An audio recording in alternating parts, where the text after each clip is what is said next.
அந்த காலத்தில் நமது முன்னோர்கள் நிறைய கோயில்களை கட்டினாங்க. இந்து கோயில்கள் பார்த்திங்கன்னா சிறு நகரங்கள் பெருநகரங்கள் சொல்லிட்டு எல்லா கோயில்களையும் எல்லா இடத்துலையும் கோயில்களை கட்டினாங்க. அது ஒரு 500 வருஷம் 1000 வருஷத்துக்கு முந்தையதாக இருக்குது. இந்த மாதிரி தஞ்சாவூர் கோயில், அப்புறம் எல்லா ஊர்லேயும் பார்த்திங்கன்னா இந்து கோயில் பார்த்திங்கன்னா அது ஒரு 500 வருஷம் பழமையானதாக தான் இருக்கும் கண்டிப்பாக. ஆனால் அந்த காலத்தில் அவ்வளோ கோயில் கட்டியிருக்காங்க, ஏன் பள்ளிக்கூடம் கட்டலை அப்படின்னு சொல்லிட்டு நிறைய பேர் கேட்குறாங்க. ஏன் பள்ளிக்கூடம் கட்டலைன்னா அந்த காலத்தில் இப்போ இந்த காலத்தில் ஏன் பள்ளிக்கூடம் கட்டுறாங்க அப்படின்னா இன்ஜினியர் ஆகணும், டாக்டர் ஆகணும், அப்புறம் ஒரு மோட்டார் மெக்கானிக் ஆகணும், இந்த மாதிரியான தொழில்நுட்பம் வளர்ச்சி, இதுக்கெல்லாம் பள்ளிக்கூடம் தேவையாக இருக்குது. ஆனால் அந்த காலத்தில் பள்ளிக்கூடம் என்பது தேவையாகப்படவில்லை. அந்த காலத்தில் என்ன தொழில் பண்ணாங்க? மண்பானை செய்கிறது அல்லது உலோகத்தாலான ஏதாவது கருவிகள், ஆயுதங்கள், இந்த மாதிரியான தொழில்களை செய்கிறது. அப்புறம் அந்த காலத்தில் செஞ்ச தொழிலெலாம் இந்த மாதிரி அதாவது மரத்தாலான சக்கரங்கள் செய்வது, தேர்களை செய்வது, வண்டிகள், மாட்டு வண்டிகளை செய்கிறது, இதுதான் அந்த காலத்தில் இருந்தது. அப்படி இருக்கும்போது அந்த காலத்தில் இப்போ இன்றைக்கி நீங்கள் +2 முடிக்கிறீங்க, 10th முடிக்கிறீங்க, +2 முடிக்கிறீங்க, அதுக்கப்புறம் டிகிரி முடிக்கிறீங்க, அப்புறம் மேற்படிப்பு முடிக்கிறீங்க, அப்புறம் பல்கலைக்கழகம், PhD, இப்படியெல்லாம் போகுது. உயர் படிப்புங்கிறதெல்லாம் போகுது. அது இன்றைய உலகத்துக்கு தேவையாக இருக்குது. நீங்கள் இன்றைய உலகத்தில் செய்கிற தொழிலுக்கு அந்த மாதிரியான உயர் படிப்பு உங்களுக்கு தேவையாக இருக்குது. நீங்கள் 10வது முடிச்சுட்டு நீங்கள் இன்ஜினியரிங் படிக்க முடியாது. அதுக்கு நீங்கள் +2 முடிச்சிருக்கணும். அல்லது 10வது முடிச்சுட்டு MBBS படிக்க முடியாது. மருத்துவ படிப்பு படிக்க முடியாது. அதுக்கு நீங்கள் +2 12வது முடிச்சிருக்கணும். அந்த மாதிரி ஒரு இன்றைக்கி செய்கிற வேலைகளுக்கு நாம் சில உயர்கல்விகள் கற்றுக்க வேண்டிய அவசியம் இருக்குது. அதுக்கு தான் அந்த பள்ளிக்கூடத்தெல்லாம் கல்லூரியெல்லாம் கட்டுறாங்க. அன்றைய காலத்தில் அன்றைய காலத்தில் செய்ய வேண்டிய வேலைக்கு நீங்கள் பள்ளிக்கூடத்துலலாம் போய் படிக்கணுங்கிற அவசியம் இல்லை. பள்ளிக்கூடத்தில் போய் படிக்கணும், அதாவது உயர் படிப்பு மிஞ்சி போனால் அந்த காலத்தில் பள்ளிக்கூடம் கட்டியிருந்தாங்கன்னா என்ன சொல்லி கொடுத்துருப்பாங்க? என்ன சொல்லி கொடுத்துருக்கணும் அப்படின்னா எழுத படிக்க தான் சொல்லி கொடுத்துருக்கணும். எழுத படிக்க சொல்லி கொடுப்பதற்குத்தான் பள்ளிக்கூடமும். அதற்கு எதுக்கு பள்ளிக்கூடம்? அதுக்கு அப்பா அம்மாவே சொல்லி கொடுத்துருவாங்களே அப்படின்னு சொல்லிட்டு ஒருவேளை அன்னைக்கு எழுத படிக்க மக்களுக்கு எழுத படிக்க தெரிஞ்சிருந்துருக்கலாம். அதனால கூட தெரியாமல் கூட இருந்திருக்கலாம். நிறைய மக்களுக்கு எழுத படிக்க தெரியாமல் இருந்திருக்கலாம். ஆனால் அன்றைய காலத்தில் புலவர்கள்லாம் இருந்திருக்காங்க. கண்டிப்பாக எழுத படிக்க தெரிஞ்சிருக்க வாய்ப்பு இருக்குது. அன்றைய காலத்தில் மக்கள் பேச்சு தொடர்பு அதிகமாக இருக்குது அவங்ககிட்ட. அதனால் தனக்கு தெரிந்ததை மற்றவர்களுக்கு சொல்லிக் கொடுப்பதற்கு வாய்மொழி வழியாகவே எழுத படிக்க கற்றுக்கொள்வதற்கு அன்றைய காலத்தில் வாய்ப்பு இருந்திருக்கு. அதனால் எனக்கு என்ன தெரியும் அப்படிங்கிறத உனக்கு தெரியுமா, அதாவது எழுத படிக்க உனக்கு தெரியுமா, எனக்கு தெரியும், இந்த பேச்சு தொடர்பு இருக்கிறதுனால தன்னுடைய திறமைகளாக எழுத படிக்க தெரிந்து கொள்வதே ஒரு திறமையான வச்சுருந்துருப்பாங்க. ஏன்னா அன்றைய காலத்தில் இப்போ மரபு கவிதைகள்லாம் பார்த்திங்கன்னா கவிதை அந்த அளவுக்கு ஒரு ஆழமான ஒரு இலக்கிய வளம் நிறைந்ததாக இருப்பதற்கு என்ன காரணம் அப்படின்னா அந்த கால மக்களுடைய ஒரு புரிந்து கொள்கிற திறன், அதுதான் காரணம். இன்றைக்கி மரபு கவிதைகள்லாம் ஏன் இல்லை, அந்த அளவுக்கு செய்யுள் கவிதைகள்லாம் ஏன் இல்லை அப்படின்னா நம்மளால் இன்றைக்கி அதை புரிஞ்சிக்க முடியாது. அதனால் அது இன்றைக்கி நமக்கு தேவையாக இல்லை. நம்மளால் புரிஞ்சிக்க முடியாதுங்கிறனால தான் அது நமக்கு தேவையாக இல்லை. நம்ம இன்றைக்கி ஒரு பாமர மக்களாக மாறிவிட்டோம். நம்ம நம்முடைய கவனம்லாம் வேறு மாதிரி போயிடுச்சு. ஒரு மொழியில் மொழியை புரிந்து கொள்கிற அளவுக்கு நம்ம ஒரு சிறப்பான தகுதியான ஒரு வாழ்க்கை வாழலை. மொழியை தான் நாம் ஒரு தகுதியான வாழ்க்கை வாழ்கிறோம் அப்படின்னா அதுக்கு என்ன ஆதாரம்னா மொழியில் நீ எந்த அளவுக்கு நீ பேசுகிற மொழியில் எந்த அளவுக்கு நீ புலமை பெற்றிருக்கிறாய், புலமை அதை புரிந்து கொள்கிற புலமையை எந்த அளவுக்கு நீ பெற்றுக்கொள்கிறாய், அதுதான் நீ வாழ்கிற வாழ்க்கை தகுதியான வாழ்க்கையா இல்லையா என்பதற்கு அதுதான் முடிவு செய்யுது. உன்னால் மரபு கவிதைகளை புரிஞ்சிக்க முடியல, அதுக்கு ஒரு செய்யுள் தெளிவுரை தேவைப்படுது, யாராவது விளக்க உரை கொடுத்தா தான் உன்னால் புரிஞ்சிக்க முடியுது. ஆசிரியர்களுக்கு அப்படி தான் புரிஞ்சிக்க முடியுது. அந்த அளவுக்கு இருக்குன்னா நம்முடைய கவனம் மொழியில் இல்லை, நம்முடைய கவனம் வேறு தொழில் அப்படின்னு பிரிஞ்சிச்சு. மொழியில் நம்ம கவனம் இருக்குதுன்னா அதோட அர்த்தம் என்னென்னா நம்ம மனித வாழ்க்கை மீது நமக்குள்ள கவனம் தான் மொழியின் மீது நமது கவனத்தை தீர்மானிக்கிறது. அது வாழ்க்கையில் நம்ம எது வாழ்க்கையின் நோக்கம் என்னன்னு நமக்கு தெரிஞ்சிருக்கணும். அப்புறம் வாழ்வது மகிழ்ச்சியாக வாழ்வது, குடும்ப வாழ்க்கை, பேசுவது தான் முக்கியம், உறவுமுறை தான் முக்கியம் அப்படின்னு நம்ம உணரும்போது தான் உறவுமுறை, அன்பு, பாசம், மனிதத்தன்மை, இரக்கம், கருணை, அறம் இதெல்லாம் தான் முக்கியம். நேர்மையாக இருக்கணும், உறவுமுறையில் நம்பிக்கையாக இருக்கணும், உறவுமுறை தான் முக்கியம், பிறரை சார்ந்து வாழ்வது, பிறரிடம் பேசுவது ரொம்ப முக்கியம். அந்த மாதிரி ஒரு மக்கள் தனிமை இல்லாமல் கூட்டாக ஒற்றுமையாக ஒரு வாழ்ந்த காலத்தில் அவங்க வந்து ஒரு மொழி மீது கவனமாக இருப்பாங்க. ஏன்னா அது அவங்க வந்து மற்றவங்கள சார்ந்திருப்பதற்கு அந்த மொழி தான் அது ஒரு ஆயுதமாக இருக்கிறது, கருவியாக இருக்கிறது. அதனால் வந்து மற்றவங்கள வந்து சிறப்பாக சார்ந்திருப்பதற்கு, சார்ந்திருந்து ஒரு தரமான ஒரு வாழ்க்கையை வாழ்வதற்கு, தகுதியான ஒரு வாழ்க்கை வாழ்வதற்கு அவர்களுக்கு கருவியாக இருப்பது ஒரு மொழி தான். அதனால் அந்த காலத்தில் மொழி ஏன் மரபு கவிதைலாம் அந்த காலத்தில் எழுதுனாங்க அப்படின்னா, அந்த காலத்து மக்கள் அந்த மாதிரியான ஒரு வாழ்க்கையை வாழ்ந்திருக்காங்க. கூட்டாக, ஒற்றுமையாக, குடும்பமாக அப்புறம் வந்து அறிவுபூர்வமாக ஒரு வாழ்க்கையை வாழ்ந்திருக்கிறார்கள். அதனால தான் அந்த வாழ்க்கையிலிருந்து தான், அப்படிப்பட்ட ஒரு வாழ்க்கையிலிருந்து தான் மரபு கவிஞர்கள் பிறக்க முடியும், மரபு கவிதையும் பிறக்க முடியும். இன்றைக்கி மரபு கவிதையெல்லாம் இல்லாமல் இன்றைக்கி கவிதை செதஞ்சு போச்சு. ஹைக்கூ கவிதை, புது கவிதை அப்படின்னு சொல்லிட்டு அது என்னென்னா மரபு கவிதை, அதாவது மக்களுடைய வாழ்க்கை தரம் குறைஞ்சி போச்சு. மக்களால் வந்து ஒரு ஆழமான ஒரு வாழ்க்கை வாழ முடியல, ஒரு தகுதியான ஒரு வாழ்க்கை வாழ முடியல, மலிவான வாழ்க்கையை வாழ்கிறாங்க. அதனால் என்ன பண்ணுறாங்க, கவிஞர்கள் என்ன பண்ணுறாங்க, கவிஞர்களும் மலிவான கவிஞர்களாக இருக்காங்க. அதனால தான் அவங்க வந்து மக்களுக்கு தகுந்த மாதிரி, மக்களுக்கு எதை புரியுமோ அந்த அளவுக்கு கவிதையின் தரத்தை குறைச்சிக்கிறாங்க. இப்போ வந்து வியாபாரம், அது வியாபாரமாக ஆக்கவும் பட்டு விடுகிறது. இப்போ அந்த காலத்தில் வந்து கவிதை வியாபாரமாக இருந்திருக்குமா, அல்லது அவர் வந்து புலவர் எழுதி அது வந்து அதையே கூட வியாபாரமாக பண்ணியிருந்திருக்கலாம். அவர் அன்னைக்கு வியாபாரியாக தான் அந்த புலவர் இருந்திருப்பாரான்னு சொல்ல முடியாது. அரசரை புகழ்ந்து பாடி அவர் வந்து பணம் சம்பாதிப்பது, இப்போ யார்கிட்டயா பொருள் பெறுவது, அப்படித்தான் எல்லா புலவர்களும் வாழ்ந்தார்களான்னு நம்ம சொல்ல முடியாது. ஆனால் இன்றைய காலத்தில் வந்து ஏன் வந்து மரபு கவிதையெல்லாம் இல்லாமல் போய் புது கவிதை ஏன் வந்தது, ஹைக்கூ கவிதை அப்படின்னு ஏன் வந்தது, கவிதை ஏன் தரத்தை தாழ்த்தி கொண்டது, மக்களுக்கு ரொம்ப எளிதாகி விட்டது. கவிதையை வந்து நீ சிரமப்பட்டு புரிஞ்சுக்கணுங்கிற அவசியம் இல்லை. ஏன்னா மக்களுக்கு தகுந்தாற் போன்று கவிஞர்கள் தங்களை மாற்றிக்கொண்டார்கள். எதற்காக அப்படின்னா, கவிஞர்கள்லாம் வியாபாரி ஆகிட்டாங்க. நீங்கள் வியாபாரம்னு வரும்போது மக்களுக்கு என்ன பிடிக்குமோ அதுதான் விற்பீங்க. ஹோட்டல்னு வருது, உணவகம் நடத்துகிறாங்க, அப்போ மக்களுக்கு என்ன பிடிக்கும், எதை விரும்பி சாப்பிடுவாங்க, எது வியாபாரமாகும், அதைத்தான் நீங்கள் வச்சு அவங்களுக்கு இப்போ ஆக்கி போடுவீங்க. பரோட்டா தான் மக்களுக்கு ரொம்ப பிடிக்கும். அது கேடா இல்லையா, அதை பற்றி அதில் தரம் இருக்கா, ஊட்டச்சத்து இருக்கா, எதுவுமே நீங்கள் பார்க்கணும். மக்கள் எதை விரும்புகிறாங்க, எது வியாபாரமாகுது, அதைத்தான் நீங்கள் பண்ணி கொடுப்பீங்க. அப்போ அது மாதிரி தான் வந்து அப்போ பஜ்ஜி, சமோசா, இட்லி, பொங்கல், பூரி இது தான் மக்கள் விரும்பி சாப்பிடுவாங்க. விரும்பி சாப்பிட்றாங்க அப்படிங்கிறதுக்காகவே அது சத்தானதா, ஊட்டம் மிகுந்ததா அப்படி கிடையாதுல்ல. அது வந்து மலிவானது, நோய்களை தரக்கூடியது. அதில் ஒன்றுமே இல்லை, ஊட்டச்சத்து எதுவுமே இல்லை. அதே மாதிரி தான் இந்த கவிஞர்கள் ஏன் புது கவிதை, அந்த கவிதை, இந்த கவிதை, ஏன் மரபு கவிதை ஆழமாக இருந்தது, அதை புரிஞ்சுக்கிறதுக்கு ரொம்ப சிரமம். ஆனால் அதை புரிஞ்சுக்கிட்டாங்க. அன்னைக்கு உள்ள மக்கள் அதை எளிதாக புரிந்து கொண்டார்கள். அந்த அளவுக்கு அவங்க வாழ்க்கை தரமாக இருந்தது. அவர்கள் உண்ணுகிற உணவு தரமாக இருந்திருக்கும். அன்னைக்கெல்லாம் ஹோட்டல்லாம் இருந்திருக்காது. உணவை வந்து உணவை சமையல் செய்து விற்பனை செய்கிற நடைமுறையே அன்றைய காலத்தில் இருந்திருக்காது. அப்போது அவங்கவுங்களுக்கு தேவையான உணவை சமைச்சிருப்பாங்க. அப்போது வந்து தரமான உணவுகளை தான் அன்றைக்கி சாப்பிட்ருப்பாங்க. களியோ கூடோ ஏதோ ஒன்று ஓரளவுக்கு தரமான உணவு தான் அவங்க சமைச்சு சாப்பிட்ருப்பாங்க. தரமான வாழ்க்கை தான் கண்டிப்பாக வாழ்ந்திருப்பாங்க. இன்றைக்கி மாதிரி bakery, sweet, bajji, samosa, puffs, pizza இந்த மாதிரி ஒரு மாமிசம், இன்றைக்கி தினமும் மாமிசம் சாப்பிட்றோம். அன்றைக்கெல்லாம் இருந்திருக்குமா? அன்றைக்கெல்லாம் அவங்க ஒரு கசாப்பு கடை கூட அன்றைக்கி கிடையாது. அவங்க வளர்க்குற ஆடு மாட்டை தான் அவங்க வந்து பலி கொடுத்து சாப்பிடுவாங்க. அப்படிங்கும்போது என்றைக்கா ஒரு நாள் தான் அதை அவங்க பண்ணுவாங்க.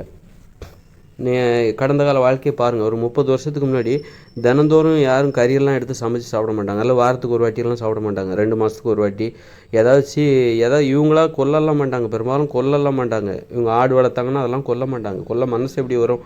அவங்க வளர்த்த மாடு, அவங்க வளர்த்த ஆடு, அதை எப்படி கொல்லுவாங்க? அப்போ அதனாலே அவங்க என்ன பண்ணுறாங்க, கறி சாப்பிட்றது ரொம்ப நாளைக்கு ஒரு வாட்டி தான் சாப்பிடுவாங்க.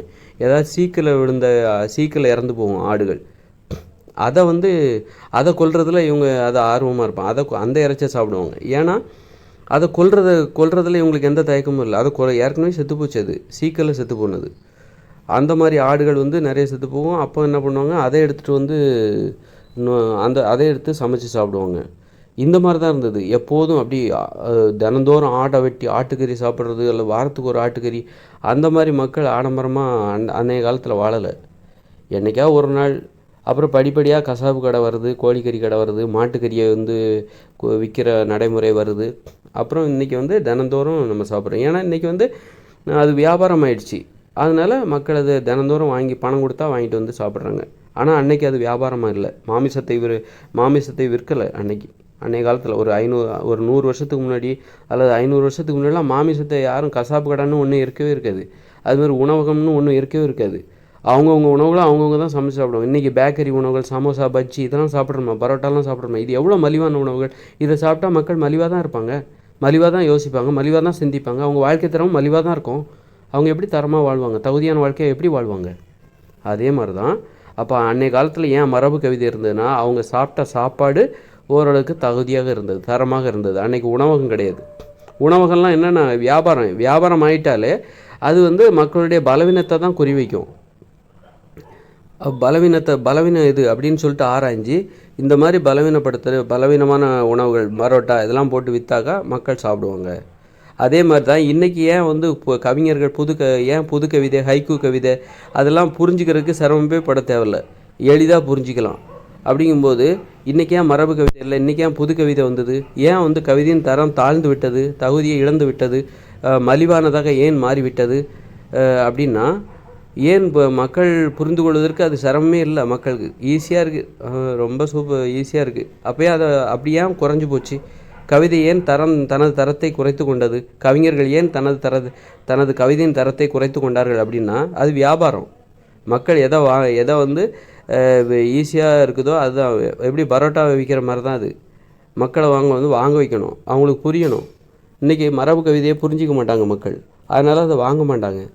அது ஒரு சத்தான உணவை நீங்கள் ஊட்டச்சத்து மிகுந்த உணவை நீங்கள் அதை சமைச்சு வியாபாரம் பண்ணால் அதை யாரும் வாங்க மாட்டாங்க. பரோட்டா எங்கே கிடைக்குது, பூரி எங்கே கிடைக்குது, பிரியாணி எங்கே கிடைக்குதுன்னு தான் ஓடுவாங்க. அதே மாதிரி தான் இன்றைக்கி கவிதை ஒரு தகுதியான ஒரு கவிதையை நீங்கள் வியாபாரம் செய்ய முடியாது, ஒரு மரபு கவிதையை நீங்கள் வியாபாரம் செய்ய முடியாது.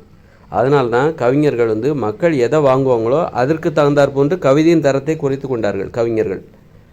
அப்போது கவிதையின் தரத்தை குறைத்து கொண்டார்கள். கவிஞர்களோட தரமும் குறைஞ்சி போச்சு. அதனால் அவங்களுக்கு மரபு கவிதை என்பது அவர்களுக்கு வரமாட்டேங்கிறது. கவிஞர்கள் மரபு கவிதையை தெரிந்து வைத்து கொண்டு மக்களுக்கு என்ன பிடிக்கும் என்பதற்காக புது கவிதையை எழுதவில்லை. கவிஞர்களுக்கே மரபு கவிதை என்பது வரவில்லை. கவிதை எப்படி மரபு கவிதை எழுதுனாங்க அப்படின்னு சொல்லிட்டு இன்னை வரைக்கும் கவிஞர்கள் குழம்பிகிட்டு இருக்காங்க. மரபு கவிதையை அவங்க எப்படி எழுதுனாங்க, எப்படி தான் அவங்களால எழுத முடிஞ்சுது, அந்த அளவுக்கு அவங்க சிறப்பாக இருந்திருக்காங்கல்ல அப்படின்னு சொல்லிட்டு அந்த கடந்த காலத்தில் புலவர்களை நினச்சி கடந்த இலக்கியங்கள் இருக்குல்ல, தமிழ் இலக்கியங்களை எழுதிய அந்த புலவர்களை நினச்சி இன்றைக்கும் கவிஞர்கள் வியந்து போகிறாங்க. அதனால் கவிதையின் தரம் குறைஞ்சி போனதுக்கு அது வியாபாரமானது தான் காரணம். அன்றைக்கி அது வியாபாரமாக இருந்ததா அப்படின்னா அன்றைய வாழ்க்கை முறை ஒருவேளை நல்லா இருந்துச்சு, அதனால் அன்றைக்கும் அது வியாபாரமாக தான் இருந்தது. புலவர்கள் கவிதை பாடுறதே ஒரு தொழிலாக வச்சுருந்தாங்க. மன்னர்கள்ட்ட அல்லது பெரிய செல்வந்தர்கள்ட்ட அவங்கள வாழ்த்தி புகழ் பாடி அப்புறம் அது புலமையாக அதை வச்சு அவங்க பணம் சம்பாதிச்சாங்க. அன்றைக்கி வியாபாரமாக தான் இருந்தது. ஆனால் அன்றைக்கியோட மக்களுடைய வாழ்க்கை தரம் நல்லா இருந்தது. அதனால் அது வியாபாரமாக இருந்தாலும் அது தரமான வியாபாரமாக இருந்தது. தரமான கவிதைகள் அங்கு வியாபாரம் செய்யப்பட்டன கடந்த காலங்களில். இப்போ சினிமா பாருங்கள், ஒவ்வொரு ஊருக்கும் ஒவ்வொரு மாதிரி இருக்குது. சில ஊர்களில் ஈரானிய சினிமா, மலையாள சினிமாலாம் பார்த்தா நல்லாயிருக்கு. கேரளா சினிமா பார்த்தா நல்லா தான் இருக்குது. அங்குள்ள படங்கள் எல்லாம் நல்லா இருக்குது. தமிழில் அதுபோன்று வரக்கூடிய படங்கள் 1-2 குறைவாக தான் இருக்குது. சில ஈரானிய சினிமா அப்படின்னு பார்த்தா தரமாக இருக்குதா நான் பார்த்ததில்ல, தரமாக இருக்குதா சொல்கிறாங்க. அது மாதிரி அப்போ அங்கே உள்ள மக்கள் எங்கெல்லாம் உலகத்தில் மக்கள் இப்போ நம்முடைய சினிமா தரமாக இல்லை அப்படின்னு அப்படி ஒரு குற்றச்சாட்டு இருந்தால் அப்போ நம்ம மக்களுடைய வாழ்க்கை தரம் அப்படி இருக்குதுன்னு அர்த்தம். இங்கேருந்து வர்ற கலைப்படைப்புகள் தரமாக இல்லை, மலிவாக இருக்குது அப்படின்னா அதற்கு காரணம் நம்முடைய வாழ்க்கை முறை மலிவானதாக இருக்கிறது, தரமானதாக இல்லை. ஒரு தரமான வாழ்க்கையிலிருந்து தான் அங்கேருந்து வெளிவருகிற படைப்புகள் தரமாக இருக்கும். இப்போ இங்கே நல்லா பாருங்கள், மக்கள் இப்போ மூட நம்பிக்கைகள் அதிகமாகிடுச்சு, புத்தகம் படிக்கிறதே குறைஞ்சி போச்சு. மக்கள் ஒரு மலிவான கேவலமான ஒரு வாழ்க்கையை வாழ்ந்துட்டுருக்காங்க. அதனால் இங்கே படைப்பாளிகளே இங்கே உருவாக மாட்டாங்க, எழுத்தாளர்கள் உருவாக மாட்டாங்க, கதாசிரியர்கள் உருவாக மாட்டாங்க, நல்ல சிந்தனையாளர்கள் உருவாக மாட்டாங்க. ஏன்னா இங்கே ஒட்டுமொத்தமாக மக்களுடைய வாழ்க்கை தரம் மிக மோசமாக இருக்குது. ஆங்கில வழி கல்வி, அந்நிய மொழியில் கல்வி, தாய்மொழியில் கல்வியே இல்லை. அப்போ எப்படி படைப்பாளிகள் உருவாகுவாங்க? வெறும் பிழைப்புவாதிகள் தான் உருவாகுவாங்க, லட்சியவாதிகள் உருவாக மாட்டாங்க. பணத்தை சம்பாதிக்கிற மெஷின் தான் உருவாகும், இங்கே உருவாக்கப்படுவார்கள். பணத்தை சம்பாதிக்கக்கூடிய இயந்திரங்களைத்தான் இங்கே உருவாக்குவார்கள். அதனால் வந்து நாம் இன்றைக்கி ஏன் கவிதையின் தரம் தாழ்ந்து விட்டது அப்படின்னா, அது இந்த கவிஞர்களின் தரம் ஏன் தாழ்ந்து விட்டது, கலைஞர்களின் தரம் ஏன் தாழ்ந்து விட்டது? கலைஞர்களும் பொதுமக்கள்கிட்ட இருந்து தான் வராங்க. அப்போ பொதுமக்கள் ஒட்டுமொத்தமாக பொதுமக்களின் வாழ்க்கை தரம் தாழ்ந்து விட்டது. அதற்கு காரணம் நாம் உண்ணுகிற உணவுகள் தான் காரணம். மலிவான உணவுகளை சாப்பிட்டுட்டு இருக்கோம். அப்போ நம்ம வாழ்க்கை தரமும் மலிவாயிடும். நம்ம நோய் வந்துடும். ஒரு நோயாளியோட சிந்தனை எப்படி இருக்கும்? அப்போ உணவு கட்டுப்பாடு இருக்கணும். நம்மக்கிட்ட ஒரு உணவு கட்டுப்பாடு, தரமான உணவுகளை உண்ணணும். அப்போ தான் வந்து நமது சிந்தனையும் தரமாக இருக்கும், நமது வாழ்க்கையும் தரமாக இருக்கணும். நம்ம வந்து அதாவது சாப்பிடுவதற்கு கஷ்டமாக இருக்கணும். அந்த உணவு கஷ்டப்பட்டு இது நல்லதுங்கிறதுக்காக அதை சாப்பிடணும். சுவைக்கு அடிமையாகி நீங்கள் சாப்பிட்டீங்கன்னா அது மலிவான சுவையாக தான் இருக்கும், அது நோயை ஏற்படுத்தும். இப்போ சிலர் மோசமான உணவுகளை சாப்பிட்டு ரத்தத்தை டெஸ்ட் பண்ணுவாங்க. உங்கள் ரத்தம் கெட்டு போச்சுங்கம்பாங்க. ரத்தம் கெட்டு போச்சு, உடம்பே கெட்டு போச்சுங்க, உங்கள் உடல் உறுப்புகளே கெட்டு போச்சு, கல்லீரல் கெட்டு போச்சு, கணையம் கெட்டு போச்சு, பித்தப்பை அப்படி சொல்லுவாங்கள்ல இல்லையா, மூளை கெட்டு போச்சு, அந்த மாதிரி சொல்லுவாங்களா இல்லையா. அப்போ வந்து சிந்தனையும் கெட்டு போகத்தான் செய்யும். பார்வை கெட்டு போயிடும், பேச்சு கெட்டு போயிடும், கெட்ட வார்த்தைகள் அதிகமாகிடுச்சு பாருங்கள். அப்போ மரபு கவிதைகள் அந்த காலத்தில் வந்திருக்கு. அந்த மரபு கவிதைகளை வந்து அன்றைய காலத்தில் வந்து எழுதுனாங்க அப்படின்னா அந்த காலத்தில் கெட்ட வார்த்தைகள் இல்லாமல் இருக்கிறதுக்கு கூட வாய்ப்பு இருந்திருக்கு. கெட்ட வார்த்தைகளே இல்லாமல் இருக்கிறதுக்கு வாய்ப்பு இருந்திருக்கு, அல்லது ரொம்ப குறைவாக இருந்திருக்கும், ரொம்ப அரிதாக இருந்திருக்கும். அதனால் வந்து அன்றைய காலத்தில் வந்து மக்கள் வந்து ஒரு 400-500 வருஷத்துக்கு முன்னாடி நல்லா யோசிச்சு பாருங்கள். அன்றைக்கெல்லாம் நிலத்தின் மீது மக்கள் ஆசை இருந்திருக்காது. நீங்கள் ஒரு 50 வருஷத்துக்கு முன்னாடி கூட இங்கே நிறைய புறம்போக்கு நிலம் இருந்துச்சு. மக்கள் அந்த நிலத்தை சொந்தம் கொண்டாடணும் அப்படிங்கிற எண்ணம்லாம் அவங்களுக்கு வரவே இல்லை.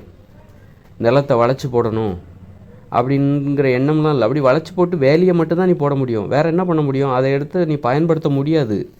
ஏன்னா உனக்கு தேவையானதான் நீ பயன்படுத்த முடியும். ஏன்னா ஒரு 50 வருஷத்துக்கு முன்னாடிலாம் பம்பு செட்டு கிடையாது, ஒரு 60 வருஷத்துக்கு முன்னாடி பம்பு செட்டு கிடையாது. அப்போ எல்லோரும் கிணற்று நீர் பாசனம் தான் பண்ணாங்க. கிணற்று நீர் பாசனம், ஏரி நீர் பாசனம் தான் பண்ணாங்க.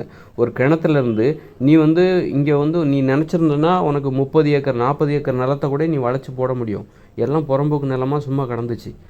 ஆனால் மக்கள் அதை ஏன் செய்யலை அப்படின்னா, வளைச்சி போட்டு நீ வேலியை தான் போட முடியுமே தவிர வேறு அந்த நிலத்தை பயன்படுத்த முடியாது. ஏன்னா ஒரு 50-60 வருஷத்துக்கு முன்னாடி பம்பு செட்டு கிடையாது. நீ வந்து உன் நிலத்தை வளைச்சி போட்டு அதை விவசாயம் பண்ணுறதா இருந்தால் அவ்வளோ ஏக்கர் நிலத்துக்கும் நீ உன்னால் தண்ணியே பாய்ச்ச முடியாது. ஒரு ஏத்தம் இறைச்சி தான் அந்த தண்ணியை வந்து நீ பாய்ச்சி அந்த நிலத்தை நீ பயன்படுத்த முடியும். ஏத்தம் இறைச்சி தண்ணியை பாய்ச்சி ஒரு நாளைக்கு ஒரு வயலுக்கு தான் நீ தண்ணியே பாய்ச்ச முடியும். அதனால் உன்னால் நிறைய நிலம் நீ வளைச்சி போட்டால் கூட அதை உன்னால் பயன்படுத்த முடியாது. அந்த நிலத்துக்கெல்லாம் அதிலெல்லாம் நீ வந்து உனக்கு தேவையான உணவுப் பொருட்கள், அதாவது நெல், கோதுமை, கேழ்வரகு நெல்லி விளைய வச்சு நீ தினமும் தண்ணி பாய்ச்ச முடியாது ஒன்றால். அதனால மக்கள் வந்து எதுக்கு நமக்கு அது தேவையில்லை. இன்றைக்கி ஏன் நிலத்தை வளைச்சி போடுறாங்கன்னா, இன்றைக்கி பம்பு செட் இருக்குது. பம்பு செட்டு அடித்து விட்டால் போதும், 5 வாட்ஸ் மோட்ரு தண்ணி சல்லுன்னு அடிக்கும். சீக்கிரம் அங்கங்கே ஒரு அந்த பாசன வசதிங்கிறது இன்றைக்கி ரொம்ப தொழில்நுட்பம்லாம் முன்னேறி போச்சு. இன்றைக்கி ஒருத்தர் மட்டுமே வந்து என்ன பண்ணுவார், ஒரு 10 ஏக்கர் நிலத்தை விவசாயம் பண்ணிவிடுவார், ஈஸியாக விவசாயம் பண்ணிடுவார். 10 ஏக்கர் நிலத்தை அவரால் ஈஸியாக விவசாயம் பண்ண முடியும். அதனால் நிலத்தோட அருமை வந்து நிலத்தின் பயன்பாடு இன்றைக்கி எளிதாகி போச்சு. நிலத்தை பயன்படுத்துவது, நிலத்தை பயன்படுத்தி உற்பத்தியை அதிகரிப்பது என்பது இன்றைக்கி எளிதாகிவிட்டது.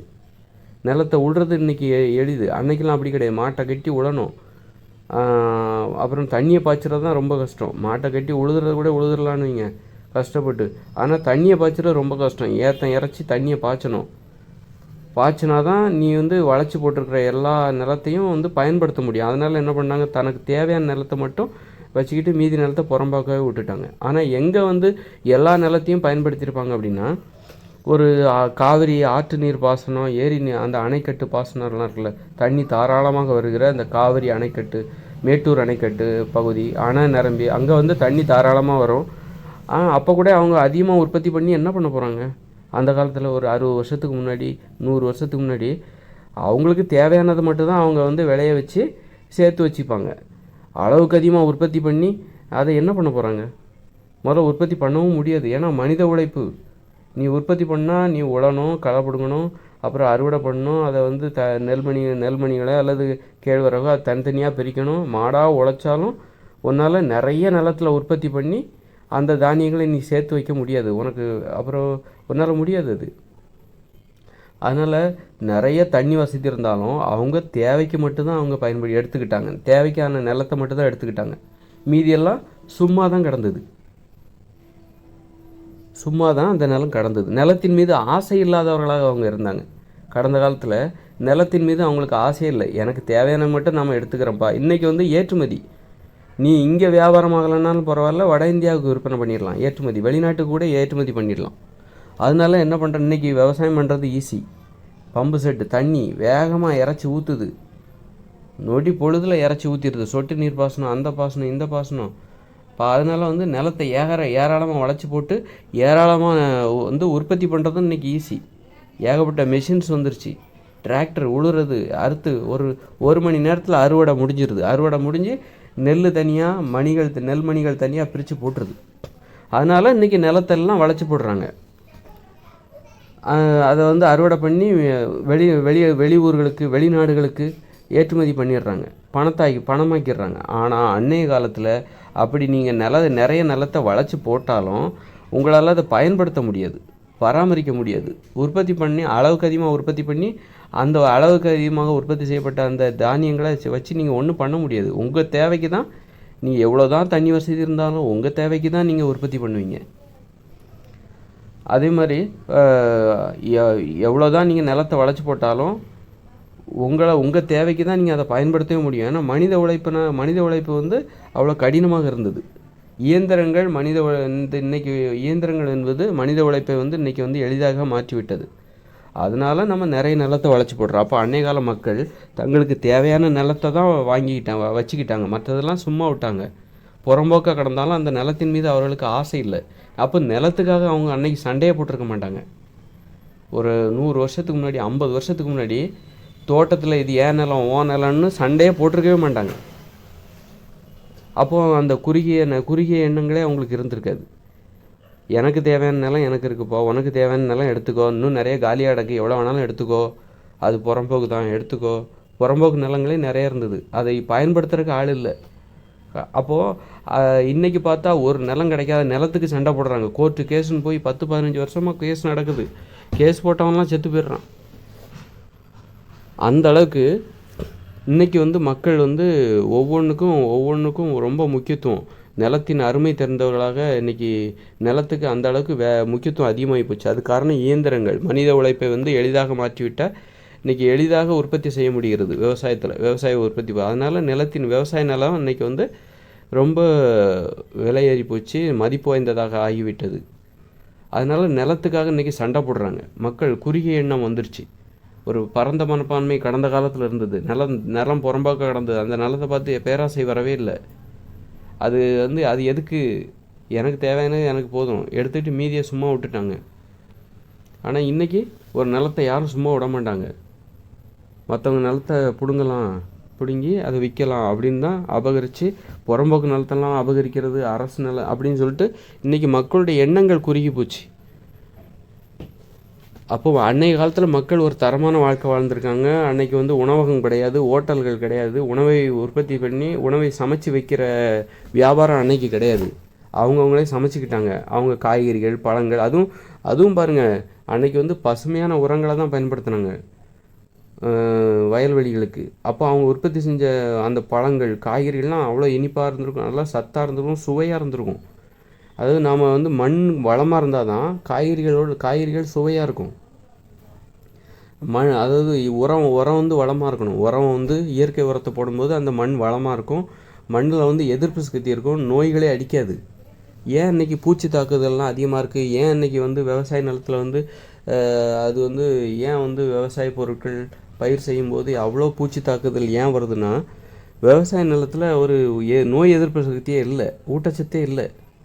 ஊட்டச்சத்து இல்லைன்னா இந்த மாதிரி தான் நோய் தாக்குதல் வரும். உடனே நம்ம என்ன பண்ணுறோம், உடனே ரசாயன பூச்சிக்கொல்லி மருந்து அடிக்கிறோம். ஆனால் அன்றைய காலத்தில் பூச்சி தாக்குதலே குறைவாக இருந்திருக்கும், அரிதாகத்தான் இருந்திருக்கும். ஏன்னா வந்து கால்நடைகள் அந்த பசுஞ்சான உரம், அப்புறம் வந்து இந்த மாதிரி இயற்கை உரங்களை போட்டு அங்கே பூச்சி தாக்குதலே இருந்திருக்காது. அப்போ அங்கே உள்ள உணவுகள் சுவையாக இருந்திருக்கும், செம்ம டேஸ்ட்டாக இருந்திருக்கும். அதை வாங்கி அவங்க சாப்பிட்டு ஊட்டச்சத்து மிகுந்த உணர்வு, நோய் எதிர்ப்பு சக்தி அதிகமான மக்களாக அவர்கள் வாழ்ந்திருப்பார்கள். உடல் உழைப்பு வேறு, எல்லாருமே உடல் உழைப்பு. மூளையை வச்சு உழைக்கிறவங்க யாராக இருந்திருப்பாங்க? இந்த இந்த பார்ப்பனர்கள் இருந்திருப்பாங்க. அப்புறம் கணக்கு பிள்ளைகள், பெரிய நில உடைமை முதலாளிகள்கிட்ட வேலை பார்த்த கணக்கு பிள்ளைகள், அப்புறம் மன்னர்கள் அரண்மனையில் வேலை பார்த்த அவர்கள் உடல் உழைப்பு இல்லாமல் படை வீரர்களுக்கெல்லாம் உடல் உழைப்பு இருந்தது. பெரும்பாலும் 95% மக்கள் 98% மக்கள் உடல் உழைப்பு அன்றைய காலத்தில். அப்புறம் விளையாட்டு, ஆண்கள் பெண்கள் விளையாண்டாங்க. அங்கே சமத்துவம் இருந்தது, விளையாடுவதில் சமத்துவம். விளையாட்டு எளிமையாக இருந்தது. வீட்டுக்கு முன்னாடியே அவங்க தனி மைதானம்லாம் கிடையாது, விளையாடுறதுக்குன்னு தனி மைதானம்லாம் கிடையாது. எங்கே வேணாலும் விளையாடலாம், சின்ன சின்ன இடத்துல உட்காந்தே விளையாடலாம். விளையாட்டுங்கிறது இருந்தது. ஆடல் பாடல், மகிழ்ச்சியாக வாழ்ந்தாங்க. அதுதான் ஒரு தரமான வாழ்க்கை என்பதற்கு அடையாளமே என்னென்னா மகிழ்ச்சி தான். அவங்க மகிழ்ச்சியாக வாழ்ந்தார்கள். அதனால்தான் அன்றைய கால கவிதைகள் படைப்புகள் தரமாக இருந்தது. மரபு கவிதைகள் அந்த மாதிரி ஒரு வாழ்க்கையிலிருந்து தான் வர முடியும். கடந்த கால மக்கள் ஒரு தரமான வாழ்க்கையை வாழ்ந்திருக்கிறார்கள். அன்பு தான் முக்கியம், ஒற்றுமை தான் முக்கியம், குடும்பம் தான் முக்கியம், சமத்துவம். அங்கே ஆணாதிக்கம் இருந்திருக்கும், ஆனால் ஆண் சர்வாதிகாரம் இருந்திருக்காது, பெண்ணடிமைத்தனம் இருந்திருக்காது. பெண்கள் ஆண்களுக்கு உதவியாக இருந்திருப்பாங்க. ஏன்னா இந்த மாதிரி உலோக பயன்பாடு கொண்ட இயந்திர அறிவியல் உலகம் அது எப்போ ஆரம்பிச்சதுன்னா உலோகங்கள் கண்டுபிடிக்கப்பட்டதுலேருந்தே ஆரம்பிக்குது. அப்படி ஆரம்பிக்கும்போது அதனால்தான் ஆண்கள் ஆதிக்கம் மிகுந்தவர்களாக, ஏன்னா இந்த உலோகத்தை அடிப்படையாக கொண்ட அந்த தொழில்களை செய்கிறதுல ஆண்கள் வல்லமை மிக்கவர்களாக இருக்கிறார்கள். பெண்கள் ஆண்களுக்கு இணையாக இல்லை. அதனால் ஆண்களுடைய ஆதிக்கம் மனித வாழ்க்கையில் அதிகமாகுது. ஆண்களுடைய ஆதிக்கம் மனித வாழ்க்கையில் அதிகமாகுது. ஆனால் ஆண்கள் சர்வாதிகாரிகளாக இருந்திருக்க மாட்டார்கள், இருந்திருக்க மாட்டார்கள் கண்டிப்பாக. சர்வாதிகாரம்னா என்னது? பெண்களை அடிமைப்படுத்துறது, அது இருந்திருக்க மாட்டாங்க. ஒரு 100 வருஷம் முன்னாடி விடுங்க, அப்போ வெள்ளைக்காரங்களாம் வந்துட்டாங்க, இங்கே நிறைய குழப்பங்கள் வந்துருச்சு, ஆங்கில மோகம் வந்துருச்சு. வெள்ளைக்காரங்களை பார்த்தோன்னே வெண்மை நிற மோகம், ஆங்கில மோகம்லாம் வந்துருச்சு. மக்கள் அமைதியாக வாழ்ந்திருக்க வாய்ப்பு கொஞ்சம் ரொம்ப குறைவு. ஆங்கிலேயர்கள் எப்போ இங்கே வந்தாங்களோ அப்போவே மக்கள் நிறைய ரொம்ப குழம்பிட்டாங்க. வெண்மை நிற மோகம், ஆங்கில மோகம் எல்லாம் வந்துருச்சு. அதற்கு முன்னாடியே பிராமணர்கள் அவங்க கொஞ்சம் வெள்ளை நிறமாக இருந்ததுனால அவங்கள பார்த்தும் கொஞ்சம் குழப்பம் இருந்தாலும் அந்த குழப்பத்திற்கு இடையிலையும் மக்கள் அமைதியாக வாழ்ந்தார்கள். அதாவது பார்ப்பனர்கள் அமைதியாக வாழ்ந்தாங்களா அப்படின்னா இருந்திருக்க வாய்ப்பு இல்லை. ஏன்னா உடல் உழைப்பு விவசாயம்லாம் பண்ணுறதே கிடையாது, மக்களை ஏமாற்றி பிழைக்கிறது தான் அவங்களுடைய வேலையாக இருந்தது. மூட நம்பிக்கைகள் சடங்குகளை செஞ்சுக்கிட்டு மக்களை ஏமாற்றி பிழைக்கிறது தான் அவங்களுடைய வாழ்க்கை முறையாக இருந்தது. அதனால் கண்டிப்பாக அவங்களால நிம்மதியாகவும் அமைதியாகவும் மகிழ்ச்சியாகவும் வாழ்ந்திருக்க முடியாது. அவங்க வாழ்க்கை முறைங்கிறது செயற்கையானது, அவங்க என்றைக்குமே இயற்கையாக வாழ்ந்திருக்க முடியாது. யார் இயற்கையாக வாழ்ந்திருப்பான்னா விவசாயம் பண்ணி நம்ம மக்கள் வாழ்ந்தாங்க பார்த்தீங்களா, அவங்க உடல் உழைப்பு களைப்பு, அப்புறம் குடும்பம் களைப்பாக இருந்திருக்கும், உடல் உழைச்சிருப்பாங்க, களைச்சிருப்பாங்க, வேர்வை வெளியே வந்திருக்கும், கஷ்டப்பட்டு உழைச்சிருப்பாங்க. அப்புறம் குடும்பமாக ஒன்றா உட்காந்து சந்தோஷமாக சாப்பிட்டு நல்லா பகிர்ந்து கொண்டு ஒரு நேர்மையான வாழ்க்கை. அவங்க யாரையும் ஏமாத்தலை, அதனால் அவங்களுக்கு கெட்ட குணங்களே இருந்திருக்காது. அதனால் அவங்களுடைய வாழ்க்கை தூய்மையாக தான் இருந்திருக்கும். அப்போ விளையாட்டு, பல்லாங்குழி விளையாட்டம், ஆடுபுள்ளி விளையாட்டம், விளையாட்டு எல்லாமே இருந்திருக்கும். அப்புறம் தாலாட்டு, ஆடல் பாடல். இப்போ பிராமணர்கள்னால் அவங்களுக்குன்னு ஒரு தனி கலை பரதநாட்டியம். அதுக்குன்னு அது இப்படி தான் அப்படி தான் முறையாக ஏதோ கோடு போட்டு வாழ்ந்துட்டு இருப்பாங்க. கோடு போட்டு அந்த ஆட்டம், இது தப்பு அது தப்பு, சும்மா ஆனால் நம்ம ஆட்கள் எப்படி ஆடுவாங்கன்னா சும்மா ஆடுவாங்க. அதுக்கெல்லாம் ஒன்றும் விதிமுறை அப்படிலாம் ஒன்றும் கிடையாது. அவங்க பாட்டு சுதந்திரமாக ஆடுவாங்க. அது மாதிரி பாட்டு, ஒரு தாலாட்டு பாட்டு, ஒரு ஒப்பேரி பாட்டு, அவங்களுக்கு தோன்றதை அவங்க பாடுவாங்க. சுதந்திரமான பாட்டு, எந்த பயமும் அவங்களுக்கு இல்லை. ஆனால் பிராமணர்கள் பாருங்கள், அன்னைய காலத்திலே கர்நாடக சங்கீதம், பரதநாட்டியம், ஏன்னா அதை அவங்க வியாபாரமாக பயன்படுத்தினாங்க. பரதநாட்டியம் ஆடி பணம் சம்பாதிச்சாங்க அன்னைய காலத்திலே. அதனால தான் அதுக்கு விதிமுறைகள், இது அபிநயம், இது நவரசம் அப்படின்னு அது ஏதோ கஷ்டமான விஷயம். ஒரு தண்டவாளத்தில் ட்ரெயின் போகிற மாதிரி, தண்டவாளத்தை விட்டு விலகிடுச்சுன்னா ட்ரெயின் புரண்டுறோம் அப்படிங்கிற மாதிரி. இது தப்பு, அதுதான் சரி, அப்படி தான் ஆடணும், இதுதான் நாட்டிய கலா பெண்மணி, பத்மஸ்ரீ பட்டம், இந்த மாதிரி கர்நாடக சங்கீதம், ராகம், கீதம் அப்படி இப்படின்னு சொல்லிட்டு இதெல்லாம். ஏன்னா அன்றைய காலத்தில் அதை வச்சு வியாபாரம் பண்ணனால அதை கொஞ்சம் ஒரு பெருசாக கொடுக்கணும். மக்கள் வாழ்க்கையோடு அது இல்லை, அது மக்கள் வாழ்க்கையிலேருந்து விலகி வியாபாரமாக அது இருந்தது. ஆனால் நம்ம மக்கள் என்ன பண்ணாங்கனாக்கா அவங்க வாழ்க்கையோடு அதை கலந்துக்கிட்டாங்க. தாலாட்டு பாடுறாங்க, அதை வந்து வச்சு வியாபாரம் பண்ணல. அதனால் அது எளிமையானதாக இருந்தது. அதை வச்சு வியாபாரம் பண்ண முடியாது. ஆனால் மக்கள் அதை வச்சு மகிழ்ச்சியாக வாழ்ந்துட்டு இருந்தாங்க. அவங்க தாலாட்டு பாடினாங்க, சும்மா பாடினாங்க, கதை சொன்னாங்க. கதை சொல்கிறது, அதே நேரத்தில் பிராமணர்கள் எப்படி கதை சொன்னாங்கன்னா கதா காலட்சேபம்னு சொல்லிட்டு புராணங்களை பேசி அதில் உள்ள கதைகளை பேசி என்ன பண்ணாங்க, பணம் சம்பாதிச்சாங்க. அதுவும் பாருங்கள், அப்போ மக்களை கூட்டணுங்கிறக்காக ஏன் அவங்களுடைய இலக்கியங்கள் ஆபாசமாக இருக்குது, அதைத்தான் கதா காலட்சேபம்னு சொல்லி கதை சொல்லி பேசிக்கிட்டு இருந்தாங்க. ஆபாசமாக பேசினா தான் மக்கள் கூடுவாங்க, அதுக்காக தான் அந்த ஆபாசத்தை கலக்கிறாங்க. இப்போ அவங்களுடைய இலக்கியத்தில் புராணங்களில் ஏன் ஆபாசமாக இருக்குது அப்படின்னா, ஆபாசத்தை கலந்தால் தான் மக்கள் கூட்டம் கூடுவாங்க, வரவேற்பு வரும். இப்போ இந்த கரகாட்டத்தெல்லாம் பாருங்கள், கரகாட்டம் அதெல்லாம் பார்த்திங்கன்னா அவ்வளோ ஆபாசமாக இருக்கும். அவங்க கெட்ட கெட்ட வார்த்தையாக தான் பேசுவாங்க. ஏன்னா அப்போ தான் மக்கள் விழித்திருந்து பார்ப்பாங்க. மக்களை கெடுக்கிற வேலை இதெல்லாம், மக்களை வந்து மழுங்கடிக்கிற வேலை இது. அப்போ இந்த மாதிரி, ஆனால் மக்கள் வந்து அன்றைய காலத்தில் வந்து ஒரு தரமான இப்படியெல்லாம் இருந்தால் கூட, அதுவும் வந்து இப்போ வந்து பிராமணர்கள் எங்கே இருந்திருப்பாங்க அப்படின்னா, எங்கெல்லாம் நகரங்கள் இருக்குதோ அங்கே தான் இருந்திருப்பாங்க. கிராமங்களில் பிராமணர்கள் இருக்க மாட்டாங்க. அப்போ நகரங்கள் தான் வந்து அவர்கள் அந்த கலைகளை வச்சு பிழைப்பதற்கான ஏற்ற இடமாக பிராமணர்கள் இருந்திருக்கு. நகரங்கள் எங்கெல்லாம் இருந்திருக்கோ, பெருநகரங்கள் எங்கெல்லாம் இருந்திருக்கோ அங்கெல்லாம் பிராமணர்கள் இருந்திருப்பாங்க. அங்கே என்ன பண்ணுவாங்கனாக்கா, அவங்க வந்து நடனத்தை வச்சு பிழைப்பு நடத்துவாங்க. பெரிய பெரிய செல்வந்தர்கள், அப்புறம் வந்து அரண்மனை, அப்புறம் பாட்டு பாடி பிழைப்பு நடத்துவாங்க இந்த கர்நாடக சங்கீதத்தை வச்சு. அப்போ புலமையும் கற்றுப்பாங்க. அதையும் வச்சு சும்மா ஐஸ் வைக்கிறது, அந்த அரசர்களுக்கு ஐஸ் வச்சு பிழைப்பு நடத்துவாங்க. அப்புறம் வந்து ஜோசியம் இதுவும் வந்து பார்த்திங்கன்னா இது ஒரு வானியல் கணிதமாக இருக்கலாம். வானியல் கணிதம் எனக்கு அதைத்தான் எடுத்துகிட்டு இவங்க என்ன பண்ணுவாங்க, இதை வச்சு பிழைப்பு, அதாவது அறிவுபூர்வமான விஷயங்களை, அதாவது நம்ம மக்கள்கிட்ட இருக்காங்க, ஒரு தமிழ் மக்கள்னு வச்சுக்கோங்க, தமிழ் மக்கள்கிட்ட இருக்கிற விஷயங்களை அப்படியே எடுத்துகிட்டு போய் அதை வியாபாரமாக மாற்றுறது, வியாபாரத்துக்கு தகுந்தாற் போன்று அதை வந்து பட்டி டிங்கரிங் பார்த்து ஒரு மேக்கப் பண்ணி விற்கிறது.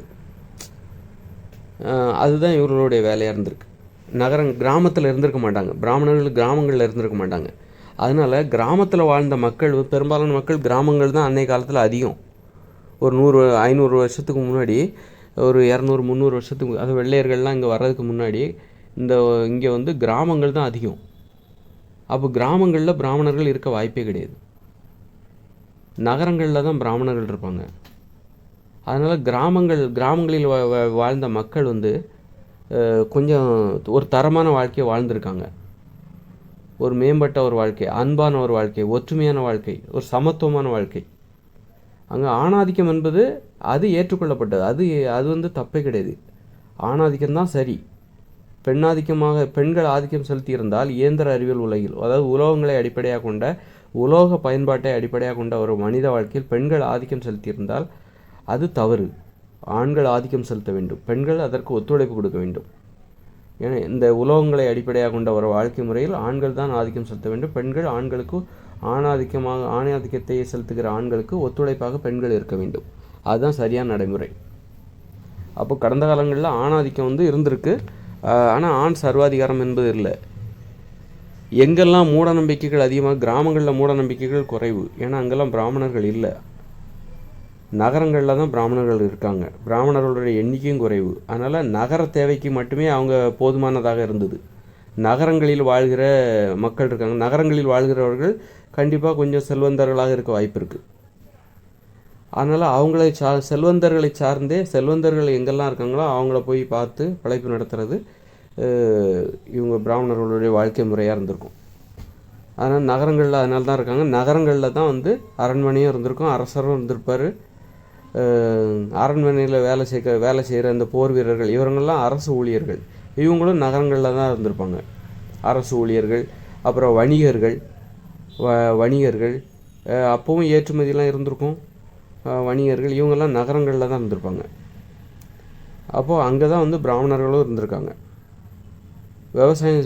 அதனால் கிராமத்தில் இருந்தால் விவசாயம் செய்ய வேண்டிய வேலை இருந்திருக்கும். விவசாயம் செய்கிறவர்கள்லாம் கிராமத்தில் இருக்காங்க, விவசாயம் செய்ய வேண்டிய வேலை இருக்கும். அதனால் கிராமத்தில் வந்து பெரும்பாலும் பிராமணர்கள் இருந்திருக்க மாட்டாங்க. பிராமணர்கள் வந்து கிராமத்தில் இருந்தால் அவங்களால பிழைக்க முடியாது. அவங்களால வந்து அவங்க விவசாயமும் செய்ய மாட்டாங்க. அதனால் வந்து எங்கெல்லாம் செல்வந்தர்கள் இருக்காங்களோ அவங்க அரசர்களை சார்ந்து ஏன் இருக்கிறாங்கன்னா, அரசர்கள்ட்ட நிறைய செல்வம் இருக்குது, பொருளாதாரம் இருக்குது. அதனால அரசர்களை சார்ந்திருக்காங்க. அதனால் வந்து அரசர்களை மட்டும் அவங்க சார்ந்தில்லை, செல்வந்தர்களை சார்ந்து வாழ்ந்தார்கள் பிராமணர்கள். செல்வந்தர்கள்ட்ட வந்து எப்படி பணத்தை வந்து அவங்களுடைய தேவைகள் என்ன, அவங்க எப்படி அவங்கள எப்படி சந்தோஷமாக வச்சுக்கிறது, ஆடல் பாடல், அப்படி அப்புறம் வந்து கடவுள் நம்பிக்கை, இதெல்லாம் பண்ணுங்கள், யாகம் பண்ணுங்கள், சடங்கு பண்ணுங்கள், இப்படின்னு சொல்லிட்டு செல்வந்தர்களை சார்ந்து வாழ்வது தான் பிராமணர்களுடைய வாழ்க்கை முறை. செல்வந்தர்களுக்கு ஒரு தேவையை ஏற்படுத்துவது, இந்த மாதிரி யாகம் பண்ணுங்கள், இந்த மாதிரி சடங்கு பண்ணுங்கள், உங்கள் வீட்டு நிகழ்ச்சியில் இந்த மாதிரி ஒரு ஆடலை ஏற்படுத்தி கொள்ளுங்கள், ஆடல் பாடல் கச்சேரியை நிகழ்த்துங்கள். அப்படி அப்புறம் வந்து என்ன பண்ணியிருப்பாங்கன்னா, கோயில்களையே அவங்க வந்து அது மாதிரி மாற்றிருப்பாங்க. கோயில்களே வந்து இவங்களுடைய கச்சேரியை அரங்கேற்ற இடமா மாற்றிருப்பாங்க. கோயில்களில் நிறைய பேர் வருவாங்க. அல்லது அந்த மாதிரி ஒரு கோயில்கள் பார்த்திங்கன்னா நகரங்களில் தான் இருக்கும். சிறு நகரங்கள் அல்லது பெருநகரங்கள் இங்கெல்லாம் பார்த்திங்கன்னா இந்து கோயில்கள் 500 வருஷத்துக்கு முன்னாடி 500 வருட பாரம்பரியம் கொண்ட இந்து கோயில்கள் அங்கே தான் இருக்கும். அதனால் அந்த இடம் வந்து அப்போ பிராமணர்கள் பயன்படுத்துகிற ஒரு இடமா இருக்குது. அது வந்து பிராமணர்களுக்கு ரொம்ப இன்னும் வசதியாக போச்சு. அவங்களுடைய வாழ்க்கைக்கு அது இன்னும் வசதியாக போச்சு. இப்படி தான் கடந்த காலத்தில் அப்போ கிராமங்களில் வாழ்ந்த மக்கள் தரமாக வாழ்ந்திருக்கிறார்கள். அப்போ நகரங்கள் வந்து அன்றைய காலத்தில் கொஞ்சம் தான் இருந்தது. கிராமந்தான் ஒரு 80% மேலே இருந்தது. அதனால் 80% மக்கள் தரமான ஒரு வாழ்க்கை, தகுதியான வாழ்க்கையை வாழ்ந்திருக்காங்க.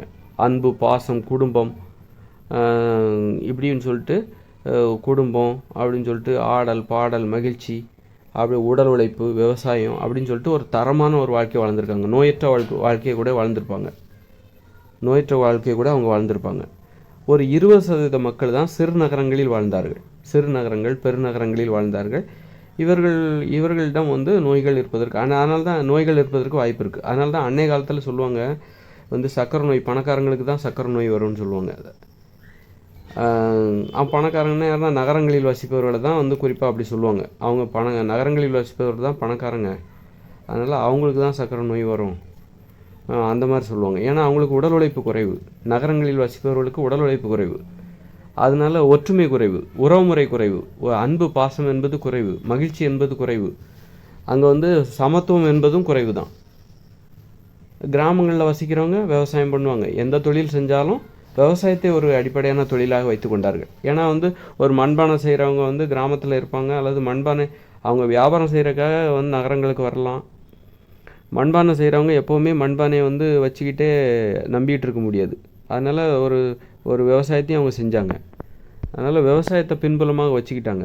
ஒரு விவசாயம்தான் அடிப்படை பாதுகாப்பாக இருந்தது. மற்றபடி அவங்க செய்கிற தொழில், தச்சு தொழில் செஞ்சாலும் சரி, மற்ற தொழில் செஞ்சாலும் சரி, வீடு கட்டுற தொழிலாக செஞ்சாலும் சரி, அது வந்து அதை எப்போவுமே அவங்க நம்பியிருக்க மாட்டாங்க. அதனால் வந்து அவங்க அடிப்படையாக விவசாயத்தை ஒரு நம்பிக்கை வச்சுக்கிட்டு இருந்தாங்க.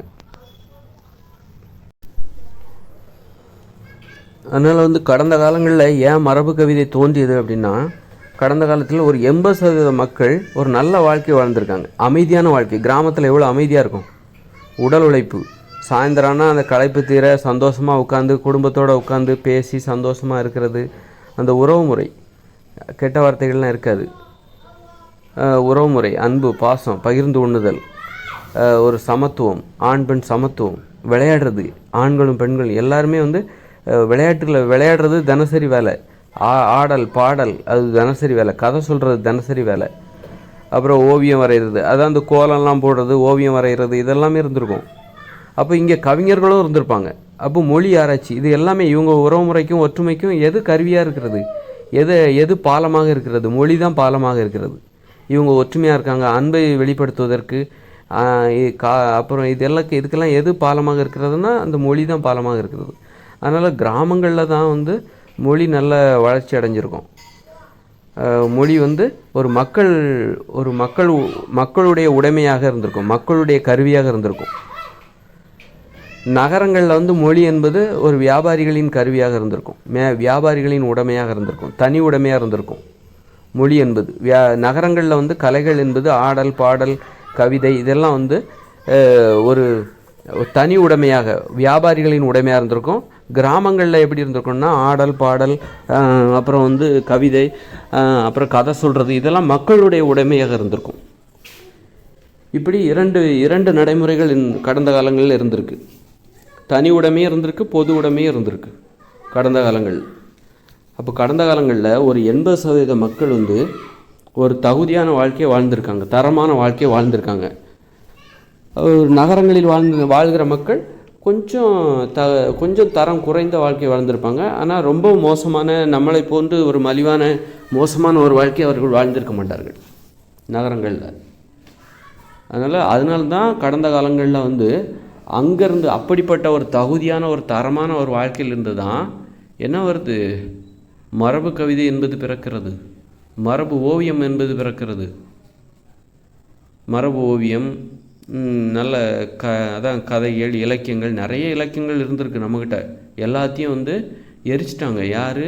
இந்த பிராமணர்கள் வந்து சடங்கு செய்கிறேன்னு சொல்லிட்டு வீட்டில் இருக்கிற ஓலைச்சுவடியெல்லாம் எடுத்து தீயில போட்டு கொளுத்துறத ஒரு சடங்காக மாற்றி பெரிய அந்த சடங்கு வந்து ரொம்ப தலைமுறையாக நடந்திருக்கு. அவ்வளோ ஓலைச்சுவடிகள் இங்கே இருந்திருக்கு.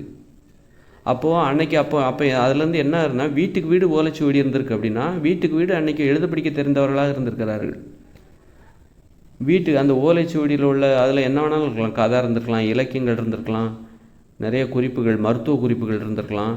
இது முக்கியம், இது அடுத்த தலைமுறைக்கு இது பயன்படணும் அப்படிங்கிறனால தான் அதை ஓலைச்சுவடியில் எழுதுகிறாங்க. அப்போ கண்டிப்பாக அதில் இந்த ஓலைச்சுவடியில் உள்ள தகவல்கள் என்பது அரிதான தகவல்களாக இருந்திருக்கிறது.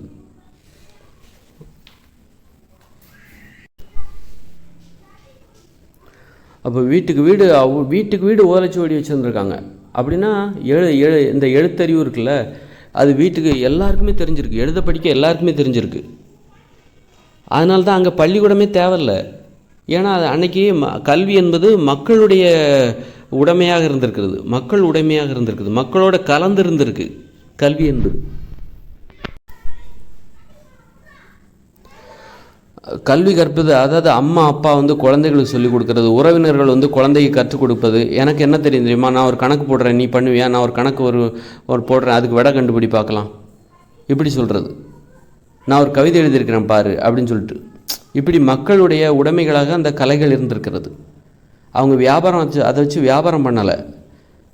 2 நடைமுறை இருந்திருக்கு. கலைகளை வச்சு வியாபாரம் பண்ணுறவங்களும் இருந்திருக்காங்க, பாட்டை வச்சு வியாபாரம் பண்ணுறவங்களும் இருந்திருக்காங்க, இந்த சும்மா மக்கள் சந்தோஷத்துக்காக பாடுறவங்களும் இருந்திருக்காங்க, சந்தோஷத்துக்காக ஆடுறவங்க, சும்மா தனது மகிழ்ச்சிக்காக ஆடுகிறவர்கள், பிறரை மகிழ்விப்பதற்காக ஆடுறவங்க வியாபாரமாக்குறாங்க. அதை வந்து அந்த பாடலை வைத்து வியாபாரமாக்குறாங்க. அது 2 நடைமுறை அங்கே இருந்திருக்கு. பெரும்பாலான மக்கள், கிராமங்களில் வாழ்ந்த மக்கள் என்ன பண்ணுறாங்கன்னா, அவங்க வந்து கல்வி வந்து என்னென்னா மக்களுடைய உடைமையாக இருந்திருக்கு, மக்களுடைய வாழ்க்கையோடு கலந்துருந்துருக்கிறது. அதாவது யார் ஆசிரியர்களாக இருந்திருப்பாங்கன்னா, குழந்தைகளுக்கு பெற்றோர்கள் தான் கற்றுக் கொடுத்துருந்துருப்பார்கள், உறவினர்கள் கற்றுக் கொடுத்துருந்துருப்பார்கள். சும்மா நான் ஒரு கணக்கு போடுறேன், நான் ஒரு கவிதை எழுதுகிறேன், இதுக்கு நீ விட சொல், நான் ஒன்று பண்ணுறேன், நான் ஒரு விடுகதை போடுறேன். அந்த மாதிரி மக்கள் வந்து இப்போ ஒன்றா பேசி உட்கார்றாங்கன்னு வச்சுங்களேன். என்னத்தை நீங்கள் நிறைய பேசுகிறாங்க. அன்றைய காலத்தில் வந்து வேலை செஞ்சுட்டு வீட்டுக்கு வந்தால் உறவினர்கள்லாம் உட்காந்து கிராமத்தில் வசிச்சிருப்பாங்க. மக்கள் வசிக்கும் போது ஸோ அந்த குடும்பத்தினர் உறவினர்கள்லாம் ஒன்று கூடி ஒன்றா உட்காந்து சாப்பிட்ருப்பாங்க, ஒன்றா உட்காந்து பேசியிருப்பாங்க, நிறைய கதைகள் பேசுகிறது தான் அன்றைக்கி பொழுதுபோக்கு. அன்றைய காலத்தில் ஒரு 500 வருஷத்துக்கு முன்னாடி கதைகள் பேசுகிறது தான் அவங்களுக்கு பொழுதுபோக்கு. கிராமத்தில் வந்து கதைகள் பேசுகிறது தான் வந்து அவங்களுக்கு பொழுதுபோக்கு. அப்போது கதைகள் பேசும்போது நீ ஒரு பாட்டு பாடு, நான் ஒரு பாட்டு பாடுறேன், நான் ஒரு கணக்கு போடுறேன், அதுக்கு விடை சொல்லு, நான் ஒரு வகுத்தல் கணக்கு போடுறேன், அதுக்கு ஒரு விடை சொல்லு அப்படின்னு சொல்லிட்டு இந்த கல்வி என்பது அவர்களுடைய அந்த உரையாடல்களுக்கு இடையே கலந்துருச்சு. சும்மா வந்து எப்போ பார்த்தாலும் மற்றவங்கள குறை சொல்லிக்கிட்டே பேசிகிட்டு இருப்பாங்களா? இப்போது அந்த காலத்தில் வந்து ஒரு 80% மக்கள் கிராமத்தில் வாழ்ந்தாங்களா, அவங்க எப்படி வாழ்ந்திருப்பாங்க? போய் வயலில் வந்து உழைச்சி குடும்பமாக உழைச்சிருப்பாங்க, எல்லாருமே உழைச்சிருப்பாங்க, எல்லாருக்குமே உணவு தேவை. அதனால் எல்லாருமே விவசாயம் பண்ணுறவங்க தான் அங்கே பெரும்பாலும் இருந்திருப்பாங்க. எல்லோரும் என்ன பண்ணுவாங்க, குடும்பத்தோடு போய் உழைச்சிருப்பாங்க. ஆண்கள் பெண்கள் வேறுபாடே கிடையாது. பெண்கள் வீட்டில் இருங்க, ஆண்கள் போய் வேலைக்கு போங்க, அந்த இதே கிடையாது. குடும்பம் ஆண்கள் பெண்கள் எந்த வேறுபாடே இல்லாமல், வயசானவங்க எந்த வேறுபாடும் இல்லாமல் உடலால் அவங்க உழைக்க முடிஞ்சால் அவங்க உழைப்பாங்க. அப்போ எல்லாருமே தோட்டத்தில் போய் உழைச்சிட்டு களைச்சி போய் வீட்டுக்கு வருவாங்க. அப்புறம் எல்லாம் உணவை சமைச்சு சாப்பிட்டு ஒன்றா உட்காந்து சாப்பிட்டு ஒன்றா உட்காந்து கதை பேசி இருட்டும் போது வீட்டில் தூங்க போயிடுவாங்க. இருட்டுறதுக்கப்புறம் இருக்க மாட்டாங்க, அப்புறம் தூங்க போயிடுவாங்க. அது வரைக்கும் உட்காந்து கதை பேசி எப்படி கதை பேசுவாங்க, இப்போ நான் சொல்கிறத நீ எழுது பார்க்கலாம். குழந்தைகளுக்கு அம்மா சொல்லுவாங்க, நான் சொல்கிறத நீ எழுது அப்படின்னு சொல்லுவாங்க. அந்த குழந்தை அப்படி தான் எழுத படிக்க கற்றுக்குது. இல்லை நான் உனக்கு எழுத ஆனால் நான் சொல்லித்தரேன்.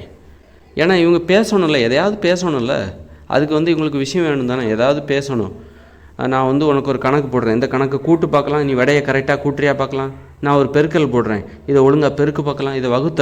இதை வகுத்து காட்டு பார்க்கலாம் அப்படின்னு குழந்தைகளுக்கு சொல்லுவாங்க. உறவினர்கள் குழந்தைகளுக்கு கற்றுக் கொடுப்பாங்க. இதை வகுத்து காட்டு, இதை பெருக்கி காட்டு, இதை கூட்டல் பண்ணு, நான் இவ்வளோ கணக்கு போடுறேன், இந்த கணக்கை நீ செஞ்சு காட்டு. அல்லது நான் ஒரு நீ நான் ஒரு கவிதை எழுதியிருக்கிறேன் பாருங்களேன், நான் ஒரு கவிதை நல்லா இருக்கா பாருங்கள், நான் ஒரு படம் வரைஞ்சிருக்கிறேன் பாருங்கள் அப்படின்னு சொல்லிட்டு, அப்புறம் நான் ஒரு கதை சொல்லட்டுமா அப்படின்னு சொல்லிட்டு கதை சொல்லுவாங்க. நான் ஒரு கதை சொல்கிறேன், இப்படி போட்டி போடுவாங்க. கதை சொல்கிறதுக்கு போட்டி போடுவாங்க. நான் ஒரு கதை சொல்கிறேன், எப்போவுமே நீ மட்டும்தான் கதை சொல்கிற, ஏன் எங்களுக்கெல்லாம் கதை சொல்ல தெரியாதா, இப்போ நான் கதை சொல்கிறேன் பாரு அப்படின்னு சொல்லிட்டு ஒவ்வொருத்தரும் ஒவ்வொரு கதை சொல்லியிருப்பாங்க. அப்புறம் பாட்டு, அவங்கவுங்க ஆளுக்கு ஒன்று ஒரு பாட்டு. ஏன்னா இவங்களுக்கு வேறு வழி இல்லை, உறவு முறை தான் மகிழ்ச்சி அங்கே. இப்போ நம்ம டிவி பார்க்குறோம், அன்றைக்கி டிவி இருந்ததா? டிவி கிடையாது, எதுவுமே கிடையாது. அப்போ உறவு முறை தான் அவங்களுக்கு மகிழ்ச்சி. உறவினர்கள் ஒன்றாக உட்கார்ந்து கதை பேசுவது தான் அவர்களுக்கு பொழுதுபோக்கு. கதை பேசும்போது என்ன பேசுவாங்க, இந்த மாதிரி தான் பேசுவாங்க. நிறைய கதை பேசுகிறதுக்கு உங்களுக்கு நிறைய நேரம் இருக்கும்போது இந்த மாதிரி தான் பேசி ஆகணும். நீ கதை சொல்லு, நீ பாட்டு பாடு. எப்போவுமே மற்றவங்கள குறை சொல்லிகிட்டேலாம் இருக்க முடியாது, ரொம்ப நேரம் பேசிக்கிட்டே இருக்க முடியாது. அது இன்றைய காலத்துக்கு தான். இன்றைய காலத்தில் நம்ம மகிழ்ச்சியற்ற வாழ்க்கை வாழ்கிறோம். அதனால் ஒருத்தர் பேசினா என்னென்னா அவங்கள பற்றி குறை சொல்கிறது, இவங்கள பற்றி குறை சொல்கிறது, இது மட்டும்தான் அந்த பேச்சில் பெரும்பாலும் இடம் பிடிக்கிறதுக்கு காரணமே. நம்ம ஒரு மகிழ்ச்சியற்ற வாழ்க்கை வாழ்கிறோம், ஒரு குறைபாடுடைய ஒரு வாழ்க்கை வாழ்ந்துகிட்ருக்கோம். அதனால தான் பேச்சுகளில் பார்த்திங்கன்னா மற்றவங்களை குறை சொல்கிறது ஏன் அதிகரிக்குதுன்னா, நாம் ஒரு குறைபாடுடைய வாழ்க்கை வாழ்ந்துகிட்ருக்கோம். ஒரு நிறைவான வாழ்க்கை வாழ்கிறோன்னு வச்சுக்கோங்களேன். நிறைகள் மிகுந்த ஒரு வாழ்க்கை வாழ்கிறோன்னா நம்ம பேசுவதில் நிறைய நிறைகள் தான் இருக்கும். மற்றவங்கள பாராட்டி பேசுவோம், மற்றவங்களுடைய நிறைகளை பற்றி பேசுவோம், மற்றவங்கள பற்றி புகழ்ந்து பேசுவோம். நம்முடைய வாழ்க்கை என்பது குறைபாடுகள் நிறைந்த ஒரு வாழ்க்கை. அதனால் நம்ம மற்றவங்கள பற்றி குறைச்சி தான் பேசுவோம், குறைகளை தான் பேசுவோம் நாம். அதனால் கடந்த காலங்களில் மக்கள் அவங்க குறை சொல்ல வேண்டிய அவசியமே இல்லை. ஏன்னா அவங்க எல்லோரும் ஒரே மாதிரி தான். அங்கே சமத்துவம். அங்கே ஏழை பணக்காரங்க, கிராமத்தில் வாழ்ந்த மக்கள் ஏழை பணக்காரங்கிற வித்தியாசம் இருக்காது. எல்லோரும் ஓட்டு வீடு அல்லது குடிசை வீடு. நீங்கள் ஒரு 30 வருஷம் 40 வருஷத்துக்கு முன்னாடி கூட பார்த்தா தெரியும், மக்களில் இந்த வேறுபாடு காங்கிரீட் வீடெல்லாம் கிடையாது. ஒரே ஓட்டு வீடு இல்லைனா குடிசை வீடு. அப்போ அதில் ஒரு சமத்துவம் இருக்குல்ல, சமத்துவம் தான் மேலானது. அந்த மாதிரி ஒரு சமத்துவமான வாழ்க்கை வாழ்ந்திருக்காங்க. அந்த எளிமை என்பது சமத்துவத்தை அவர்களுக்கு எளிமையாகத்தான் வாழ முடியும் எனும்போது அவர்கள் சமத்துவமாக வாழ்வது என்பது எளிதாக இருந்திருக்கிறது, தானாகவே அமைந்திருக்கிறது. அதாவது அன்றைய காலத்தில் காங்கிரீட் வீடு கட்ட முடியாது, அதனால் காங்கிரீட் வீடெல்லாம் கட்ட முடியாது, அந்த தொழில்நுட்பம் இல்லை. அன்னைக்கு ஓட்டு வீடு தான், அன்னைக்கு குடிசை வீடு தான். ஒரு மிஞ்சி போனால் ஒரு ஓட்டு வீடு கட்டுறது தான் பெருசாக இருந்துச்சு, அப்புறம் குடிசை வீடு. அதனால் இந்த எளிமை இருக்குல்ல, அன்றைக்கி தொழில்நுட்பம் அந்தளவுக்கு வசதியாக இல்லைங்கிறனால யாராலும் காங்கிரீட் வீடு கட்ட முடியாது. அப்படிங்கிறனால எல்லாருமே ஓட்டு வீடு இல்லைனா குடிசை வீடு தான் கட்ட முடியும். அப்படிங்கிறனால அதுவே ஒரு சமத்துவத்தை ஏற்படுத்தி கொடுத்து விட்டது. ஒரு பகுதியில் பார்த்திங்கன்னா எல்லாமே குடிசை வீடாக இருக்கும், இல்லைன்னா ஓட்டு வீடாக இருக்கும். அப்போ இதில் ஒரு சமத்துவம் இருக்குல்ல, தானாகவே ஒரு சமத்துவம் வந்துடுதில்ல. அப்போ மக்கள்கிட்ட ஒரு பொறாமை இருக்காது, ஒருத்தருடைய வசதியை பார்த்து பொருளாதாரத்தை பார்த்து பொறாமை இருக்காது. எல்லாரையும் ஒரு நம்மளை மாதிரி தான் அவங்களும். இன்றைக்கி பார்த்திங்கன்னா ஒரு தெருவை பார்த்திங்கன்னா, நம்ம இப்போ வாழ்ந்துட்டு இருக்கிற இயந்திர அறிவியல் உலகில் ஒரு தெருவை பார்த்திங்கன்னா, ஒரு வீடு குடிசை வீடாக இருக்குது, ஒரு வீடு ஓட்டு வீடாக இருக்குது, ஒரு வீடு காங்கிரீட் வீடாக இருக்குது, ஒரு வீடு மிகப்பெரிய வீடாக இருக்குது. அப்போ எப்படி அந்த தெருவில் உள்ளவங்க ஒருத்தர் நாமெல்லாம் ஒன்று சமம்னு நினச்சி எப்படி பேசுவாங்க? அவங்க பேசிக்குவாங்க, அன்பு செலுத்துவாங்க, பேச மாட்டாங்க. இப்போ ஒரு ஓட்டு வீட்டில் இருக்கிறவங்களுக்கு பார்த்தா காங்கிரீட் வீட்டில் இருக்கிறவங்கள பார்த்து பொறாமையாக தான் இருக்கும். நம்மளால் அப்படி ஒரு வீட்டில் வாழ முடியலையே அப்படின்ட்டு ஒரு பொறாமையாக இருக்கும், வயிற்றெரிச்சலாக இருக்கும். அப்புறம் ஒரு ரொம்ப வசதியான ஒரு வீட்டில் வாழ்கிறவங்கள பார்த்தா ஒரு காங்கிரீட் வீட்டில் சாதாரண ஒரு சின்ன காங்கிரீட் வீட்டில் வசிக்கிற வாழ்கிறவங்களுக்கு பார்க்கும்போது ஒரு மிகப்பெரிய வீட்டில் வாழ்கிறவங்கள பார்க்கும்போது பொறாமையாக இருக்கும், நம்மளாலாம் எரிச்சலாக இருக்கும். அப்போ இந்த மாதிரி குறுகிய உணர்ச்சிகளை இந்த ஏற்றத்தாழ்வுகள் ஏற்படுத்தி விடுகிறது. அதனால தான் நம்ம வாழ்க்கை மலிவாகி போனதுக்கு அதான் காரணம். குறுகிய உணர்ச்சிகள் அதிகரித்து விட்டது. குறுகிய உணர்ச்சிகள் இப்போ நிலத்தை எப்படி ஆக்கிரமிக்கிறாங்க. அன்றைய காலத்தில் நிலம் தானே சும்மா கிடந்தது, நிலத்தை யாரும் வளைச்சி போடணும்னு நினைக்கல. ஆனால் இன்றைய காலத்தில் நிலத்தை வளைச்சி போடுறாங்க, வாங்கி குவிக்கிறாங்க. அப்போ அன்றைய காலத்தில் மக்கள் பரந்த மனப்பான்மையோடு இருந்தாங்க. இன்றைய காலத்தில் மக்கள் குறுகிய மனப்பான்மை அதிகரித்து விட்டது. அதனால தான் மலிவான ஒரு வாழ்க்கையை நம்ம வாழ்கிறோம். மலிவான வாழ்க்கையிலிருந்து மலிவான படைப்புகள் தான் வெளியே வரும். மலிவான கலைகள் தான் கலைப்படைப்புகள் தான் கலைப்படைப்புகள் என்பது மலிவாகத்தான் வெளியே வரும். மலிவான வாழ்க்கையில் இருந்தது மலிவானது தான் வெளியே வரும். மலிவான அறிவு தான் வரும், மலிவான புரிதல் தான் வரும். அதனால் அன்றைய காலத்தில் ஏன் பள்ளிக்கூடம்லாம் தேவையில்லைன்னா அது மக்கள் மயமாக இருந்தது. கல்வி கற்பித்தல் என்பது மக்களுடன் கலந்திருந்தது. அன்றைய காலத்தில் மக்கள் முட்டாளெலாம் இல்லை. ஒரு 500 வருஷத்துக்கு முன்னாடிலாம் அதற்கு உதாரணம் என்பது வீட்டுக்கு வீடு அன்றைக்கி ஓலைச்சுவடி நிறைய இருந்திருக்கு. ஓலைச்சுவடி என்பது அன்றைக்கி வீட்டுக்கு வீடு நிறைய இருந்திருக்கு. அதை எரிச்சிட்டாங்க ஒரு சடங்குன்னு சொல்லிட்டு. யார் பிராமணர்கள் என்ன பண்ணிட்டாங்க, சடங்கு செய்கிறோம், அப்போ உங்கள் வீட்டில் உள்ள ஓலைச்சுவடி தீயில போட்டு எரிங்க அப்படின்னு சொல்லிட்டு பல 100 வருஷமாக அந்த சடங்கு செஞ்சுருக்காங்க. அப்போ எந்த அளவுக்கு ஓலைச்சுவடி இருந்ததுன்னா அதை எரிப்பதற்கு பல 100 வருஷமாக அப்படி ஒரு சடங்கை செஞ்சு அதை எரிச்சிருக்காங்கன்னு பாருங்கள். ஒரு சில 100 வருஷமாவது அந்த வேலையை செஞ்சுருப்பாங்க. அவ்வளோ ஓலைச்சுவடி இங்கே இருந்திருக்கு. எழுதுவது அவர்களுக்கு பெருமையாக இருந்தது. எழுத்தறிவு இல்லாதவர்கள் அல்ல தமிழர்கள். ஏன்னா அவங்க எழுதுவது இந்த மாதிரி தான் ஒன்றா உட்காந்து அன்பாக பேசி குடும்பமாக, கூட்டு குடும்பமாக, சொந்தமாக, பந்தமாக, பாசமாக, நேர்மையாக, கட்டுப்பாடாக, ஒழுக்கமாக, சுதந்திரமாக, மகிழ்ச்சியாக வாழ்ந்திருக்கிறார்கள்.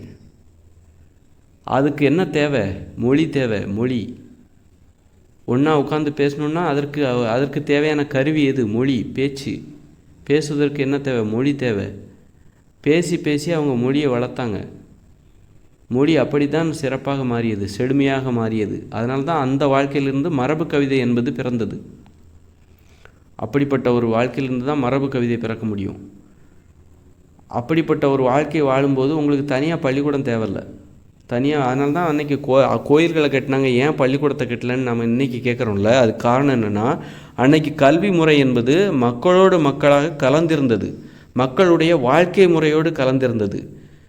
ஆசிரியர்களாக யார் இருந்தாங்கன்னா பெற்றோர்கள், உறவினர்கள். குழந்தைகளுக்கு கல்வி கற்பிக்கின்ற ஆசிரியர்கள், எழுத்தறிவு கற்பிக்கின்ற ஆசிரியர்களாக யார் இருந்தாங்கனாக்கா எழுத படிக்க, மெய்யெழுத்து, உயிரெழுத்து, கணக்கு இதெல்லாம் கற்பித்து தருகிற ஆசிரியர்களாக யார் இருந்தாங்கன்னா பெற்றோர்கள், உறவினர்கள், நண்பர்கள், இவங்க தான் இருந்தாங்க.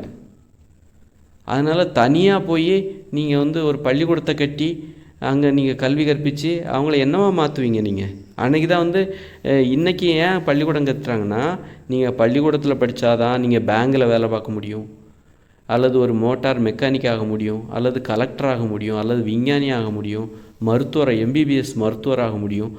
அதுக்கு இன்றைக்கி பள்ளிக்கூடம் தேவை. பள்ளிக்கூடம் என்கிற பள்ளிக்கூடத்தில் கற்பிக்கப்படுகின்ற அந்த கல்வி முறை தேவை. இது ரொம்ப மிகப்பெரிய கடினமான கல்வி முறை.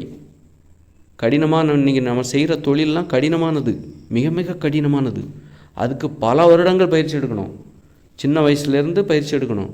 1வது வகுப்பு 6வது படிக்கும்போது நம்ம 1வது படிக்கிறோம், இல்லை இப்போ UKG படிக்கிறாங்கன்னு வச்சுங்க. UKG 3 வயசுலேருந்து இவங்க படிக்கிறாங்க. அப்போ +2 படிக்கிறதுக்கு 18 வயசு.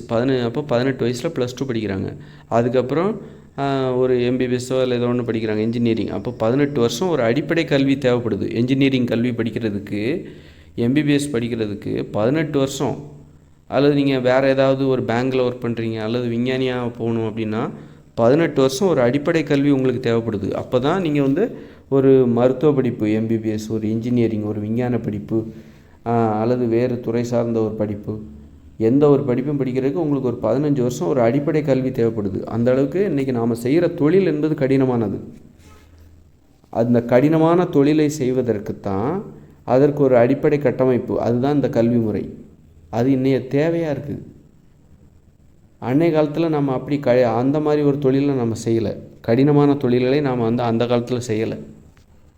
எப்போ எந்த காலத்தில் இந்த ஒரு 500 வருஷத்துக்கு முன்னாடி இந்த இந்து கோயில்களெல்லாம் கட்டினாங்கல்ல, அந்த காலத்தில் ஏன் பள்ளிக்கூடங்களை கட்டலைன்னு கேள்வி கேட்குறோம்ல.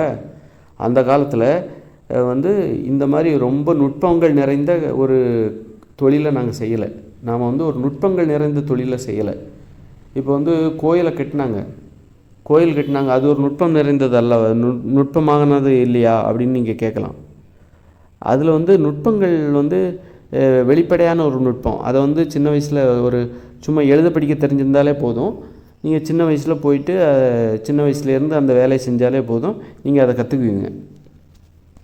அதில் வந்து என்னென்னா ரொம்ப ஒரு ஒரு அஸ்துவாரம், அப்புறம் அங்கே வந்து உங்களுக்கு வந்து வயரிங் பண்ணுறாங்களா, இல்லை மின் இணைப்பு கொடுக்குறாங்களா, மின் இணைப்பு அந்த சோத்துக்கு இடையில் மின் இணைப்பு போதா, அப்படி ஒன்றும் கிடையாது. கழிவுநீர் கால்வாய் போதா, செப்டிக் டேங்க் வைக்க போகிறோமா, அந்த இந்து கோயிலில் வந்து கழிவறை இருக்கா, அங்கே செப்டிக் டேங்க் இருக்குதா, அல்லது வந்து மின் இணைப்பு வயரிங் பண்ணுறீங்களா, அப்படி ஏதாவது பண்ணுறீங்களா, இல்லை தானே. அந்த மாதிரி ஒரு நுட்பங்கள் நிறைந்த ஒரு ஒரு அதாவது பள்ளிக்கூடத்தில் போய் கற்றுக்கிட்டா தான் அதை அந்த வேலையை செய்ய முடியுங்கிற மாதிரியான கட்டடக்கலை அது கிடையாது. அது இந்த மாதிரி இன்ஜினியரிங் படித்தா தான் நீங்கள் இன்றைக்கி ஒரு 100 மாடி கட்டிடத்தை கட்ட முடியும், ஒரு எல்ஐசி கட்டிடத்தை கட்ட முடியும், ஒரு ஷாப்பிங் மாலை கட்ட முடியும். ஷாப்பிங் மால்லாம் பார்த்திங்கன்னா பயங்கர நுட்பங்கள் நிறைஞ்சது. பெரிய பெரிய இந்த 100 மாடி கட்டிடங்கள்லாம் கட்டுறாங்களே, 10 மாடி கட்டிடம், ஒரு பெரிய வீடெல்லாம் பார்த்திங்கன்னா நுட்பமானது, பயங்கர நுட்பமானது. இப்போ ஒருத்தர் வீடு கட்டுறாங்களே, 2 மாடி வீடு, 3 மாடி வீடு, பங்களா அப்படிலாம் கட்டுறாங்கல்ல, பார்த்திங்கன்னா ரொம்ப நுட்பம் இருக்கும். அதில் ஏகப்பட்ட நுட்பம் இருக்கும். வயரிங் போகும், அப்புறம் வந்து கழிவு நீர் போகிறது, குடிநீருக்குன்னு தனியாக பைப் வைக்கிறது, அதெல்லாம் கண்ட்ரோல் பண்ணுறது, இதெல்லாம் படித்தவங்களால் மட்டும்தான் செய்ய முடியும். இந்த இன்றைக்கி கட்டுற கட்டடக்கலை வந்து படிச்சிருந்தால் மட்டும்தான் செய்ய முடியும். சின்ன வயசுலேயே ஒரு கொத்தனாராக இருந்து நீங்கள் பள்ளிக்கூடத்துக்கு போகாமல் எழுத படிக்க மட்டுமே தெரிஞ்ச ஒருவரால், பள்ளிக்கூடத்துக்கே போகாத ஒருவரால், கொத்தனாராக இருந்து மட்டுமே நீ சின்ன வயசுலேருந்து உங்கள் அப்பா கிட்ட கொத்தனாராக இருக்கப்பா, அப்போ இன்றைக்கி கட்டுற கட்டடத்தை நீ கட்டிடுவியா? நான் 20 வருஷமாக கொத்தனாராக இருக்கேன், ஆனால் நான் பள்ளிக்கூடத்துக்கு போனதில்லை, ஆனால் எனக்கு எழுத படிக்க தெரியும் அப்படின்னு சொல்கிற ஒரு கொத்தனாரால் இன்றைக்கி கட்டுற ஒரு கட்டடத்தை கட்ட முடியுமா? இன்றைக்கி கட்டுற ஒரு பெரிய ஒரு வீட்டை கட்ட முடியுமா? ஒரு 10 மாடி கட்டடத்தை கட்ட முடியுமா? முடியாது. ஏன்னா அதில் நிறைய நுட்பங்கள் இருக்குது. நிறைய, அது வெறும் கட்டடம் இல்லை, வெறும் சங்கற்களால் அடுக்கி வைக்கப்பட்ட கட்டடம் இல்லை. அதில் வந்து மின் இணைப்பு கொடுக்கணும், அப்புறம் வந்து குடிநீர் இணைப்பு கொடுக்கணும், அப்புறம் கழிவு நீர் மேலாண்மை அதில் இருக்குது. இப்படி நிறைய நுட்பங்கள் இருக்குது. ஆனால் அன்றைய காலத்தில் என்ன தெரியுமா, வெறும் கற்களை அடுக்கி தான் கட்டினாங்க. கற்களை அடுக்கி வைப்பது தான் கட்டிடக்கலை. கற்களை அடுக்கி வைப்பது, அப்புறம் மேல் பகுதியை மட்டும் ஒரு தொழில்நுட்பம். ரொம்ப எளிதான தொழில்நுட்பம் தான். நல்ல அகலமான பாறை கற்களை துண்டு துண்டாக வெட்டணும், துண்டு துண்டாக செதுக்கி ஊழியை வச்சு செதுக்கி நிறைய துண்டு போடணும். நிறைய கனசதுரத்தில் நிறைய கற்களை செதுக்கி செதுக்கி செதுக்கி செதுக்கி வைக்கிறது ஒரு வேலை செய்வாங்க, ஒருத்தர் செய்வாங்க. அப்புறம் அதை தூக்கி அடுக்கி வைக்கணும். அடுக்கி வச்சுட்டா இந்து கோயில்கள் ரெடி, இந்து கோயில்கள் தயார். அப்புறம் சிற்பங்கள் செய்கிறது அது ஒரு தனி ஆள். கனசதுரமாக வந்து கற்களை வந்து செங்கற்கள் வடிவில் பெரிய கனசதுர கற்களாக வெட்டுறது ஒரு கேட்டகரி, ஒரு ஆட்கள் பண்ணிக்கிட்டு இருப்பாங்க. இன்னொரு கூட்டம் வந்து என்ன பண்ணுவாங்கனாக்கா சிற்பங்களை செய்வாங்க. இந்த மாதிரி ஒவ்வொருத்தரும் ஒவ்வொன்றா செஞ்சு அதை ஒன்றா இணைக்கிறது தான் வந்து கட்டடக்கலை. ஒன்றுக்கு மேலே ஒன்று இணைச்சி மேல் பகுதியை ஒரு பார்த்தா நமக்கு அது பிரம்மாண்டமாக இருக்குது. அன்றைய காலத்தில் அதுதான் வந்து அதை கற்றுக்கிறதுக்கு நீங்கள் பள்ளிக்கூடத்தில் போய் இன்ஜினியரிங்லாம் கற்றுக்கணுங்கிற அவசியம் இல்லை. இதை வந்து ஒருத்தர் வந்து வழியாக சின்ன வயசுலேயே எழுத படிக்க மட்டுமே தெரிஞ்ச ஒருவரால் செய்யக்கூடிய ஒரு வேலை தான் அது. அன்றைய காலகட்டத்தில் தொழில்நுட்பம் என்பது அப்படிப்பட்டது தான். பள்ளிக்கூடத்தில் போய் தான் கற்றுக்கணுங்கிற அவசியம் இல்லை. நீ வந்து ஒரு அவங்க அப்பா அந்த தொழிலை செஞ்சாருனாலே போதும், அவர்கிட்டே நின்று வேலை பார்த்து கற்றுக்கலாம். அன்றைய கால தொழில்நுட்பம் அப்படிப்பட்டது. அதனால தான் அன்றைய காலத்தில் பள்ளிக்கூடம் கட்டலை. பள்ளிக்கூடம் என்பது, கல்வி என்பது மக்களின் வாழ்க்கை முறையோடு கலந்திருந்தது. மக்களுடைய வாழ்க்கை முறையோடு அன்றைய காலத்தில் கலந்திருந்தது. நாம் நினைக்கிறோம் அன்றைய காலத்தில் வந்து யாரும் முட்டா பயல்களாக இல்லை, மக்கள் அறிவுடையவர்களாக இருந்தாங்க. நாம் எதை வச்சு முட்டா பயிர்களாக நம்ம சொல்லிகிட்டு இருக்கோம்னா, கடந்த காலத்தில் நம்முடைய மக்கள் முட்டாள்களாக இருந்தாங்க, இந்த பிராமணர்கள் நம்மளை வச்சு ஏமாத்தினாங்க அப்படின்னு நாம் எதை வச்சு சொல்கிறோன்னா, இன்றைக்கி பிராமணர்கள் எப்படி ஏமாத்துறாங்களோ அது மாதிரி தான் கடந்த காலத்துலேயும் ஏமாற்றிருப்பாங்க. அதனால நம்ம அந்த காலத்தில் முட்டாளாக இருந்தோம்னு நம்ம நினச்சிட்ருக்கோம். அன்றைக்கி அப்படி கிடையாது. ஒரு 20% மக்களை தான் பிராமணர்கள் ஏமாற்ற முடிஞ்சுது. ஏன்னா அவர்களுடைய எண்ணிக்கையும் குறைவு, பிராமணர்களுடைய எண்ணிக்கையும் ரொம்ப குறைவு. அவங்க நகரங்களில் மட்டும்தான் வசித்தாங்க. அவங்களுடைய சேவை எல்லாத்துக்கும் கொண்டு போய் சேர்க்குற அளவுக்கு பிராமணர்கள் எண்ணிக்கையில் அதிகமாக இல்லை. அவர்களுடைய தேவை நகரங்களுக்கு மட்டுமே போதுமானதாக இருந்தது. அவர்களால் கிராமங்களுக்கு போய் சேவை செய்ய முடியவில்லை. அந்த மூடநம்பிக்கை சேவைகள் இருக்குல்ல, அவர்கள் செய்கிற அந்த மூடநம்பிக்கை சேவைகள், மூடநம்பிக்கையை அடிப்படையாக கொண்ட அந்த சேவைகளை அவர்களால் கிராமங்களுக்கு போய் செய்ய முடியல. 80% கிராம மக்களாகத்தான் இருந்தார்கள். 80% மக்கள் கிராமங்களில் வாழ்ந்தார்கள். 20% மக்கள் தான் சிறு நகரங்கள் பெருநகரங்களில் வாழ்ந்தார்கள். இந்த சிறு நகரங்களிலும் பெருநகரங்களிலும் தான் பிராமணர்கள் வாழ்ந்தார்கள். நகரங்களில் வாழ்பவர்கள் செல்வந்தர்களாக வணிகர்களாக இருந்தார்கள். செல்வந்தர்கள் எங்கெல்லாம் இருக்காங்களோ அவங்களோட தொடர்பு வச்சுருந்தாங்க. கிராமங்களில் கூட செல்வந்தர்கள் இருக்க வாய்ப்பு இருக்குது, யாராவது 1-2 பேர். அவங்களோட இந்த உடனே பிராமணர்கள் தொடர்பு வச்சுப்பாங்க. அவங்கள்ட்ட இருந்து எப்படி பணத்தை சம்பாதிக்கலாம், எப்படி சடங்குகள் இதெல்லாம் செஞ்சு எப்படி அவங்ககிட்ட பணத்தை சம்பாதிக்கலாம், அதுதான், அவ்வளோதான். ஏன்னா பிராமணர்களால் எல்லாத்துக்கும் அந்த சேவையை கொடுக்க முடியாது. ஏன்னா அவங்களோட எண்ணிக்கையும் குறைவு. அதனால் பிராமணர்கள் நம்ம கடந்த காலத்தில் நம்மளை ஒட்டுமொத்தமாக முட்டாளாக்கிட்டாங்க அப்படின்னு நம்ம சொல்ல முடியாது. பிராமணர்கள் அவங்களால என்ன செய்ய முடியும், ஒரு 20% மக்களை தான் முட்டாளாக்க முடிஞ்சுது. 80% மக்களை முட்டாளாக ஆக்கவே அவங்களால முடியலை. ஏன்னா பிராமணர்களுடைய எண்ணிக்கை குறைவு. அதனால் கடந்த காலத்தில் கிராமத்தில் வாழ்ந்த மக்கள் அறிவுடையவர்களாக இருந்திருக்கிறார்கள், ஆரோக்கியமானவர்களாகவும் மகிழ்ச்சியாக வாழ்கிறவர்களாகவும் இருந்திருக்கிறார்கள். அமைதி, ஒரு கிராமத்தில் எவ்வளோ அமைதியாக இருக்குன்னு நினச்சி பாருங்கள். அந்த அமைதியில் நீங்கள் கிராமத்தில் வாழ்கிறீங்கன்னா அப்படி ஒரு அமைதியில் வாழ்கிறீங்க, விவசாயம் பண்ணுறீங்க, உங்களுக்கு சண்டை போடணுங்கிற எண்ணமே வராது, குறுகிய உணர்ச்சியே இருக்காது. நிறைய நிலம் காலியாக இருக்கும் அன்றைய காலத்தில். இது என்னுடைய நிலத்துக்காக அவன் சண்டை போட்டிருக்க மாட்டான். எல்லார் வீடும் ஒரே மாதிரி தான் இருந்திருக்கும். அதாவது பெரிய வீடு, மச்சி வீடு, குச்சி வீடுலாம் அங்கே கிடையாது, குடிசை வீடுலாம் கிடையாது. எல்லா வீடும் ஒரே மாதிரி தான். ஒன்று குடிசையாக இருந்திருக்கும், இல்லைன்னா ஓட்டு வீடாக இருந்திருக்கும். சமத்துவம். அப்புறம் ஆண்கள் பெண்களுக்கும் சமத்துவம். ஆண்களும் பெண்களும் விவசாயம் செஞ்சுருப்பாங்க. எல்லாருமே விவசாயம் செஞ்சுருப்பாங்க. எல்லாத்துக்குமே சாப்பாடு தேவை. அப்போ ஆண்களும் பெண்களும் விவசாயம் செஞ்சுருப்பாங்க, அது ஒரு சமத்துவம். அப்புறம் ஆண்கள் பெண்கள் எல்லாருமே விளையாண்டுருப்பாங்க. பல்லாங்குழி அல்லது ஏதாவது எல்லா விளையாட்டும் விளையாண்டுருப்பாங்க. கதை பேசுகிறது, அவருடைய பொழுதுபோக்கே ஒன்றா உட்காந்து கதை பேசுகிறது தான், பிறரை மகிழ்ச்சிப்படுத்துறது தான்.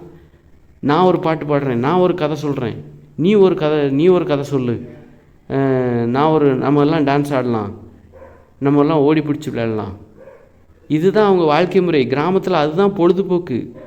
அப்போ அவங்க ஒற்றுமையாக இருந்திருப்பாங்க. அவங்களுக்கு கெட்ட குணமே இருந்திருக்காது, கெட்ட குணமே வராது.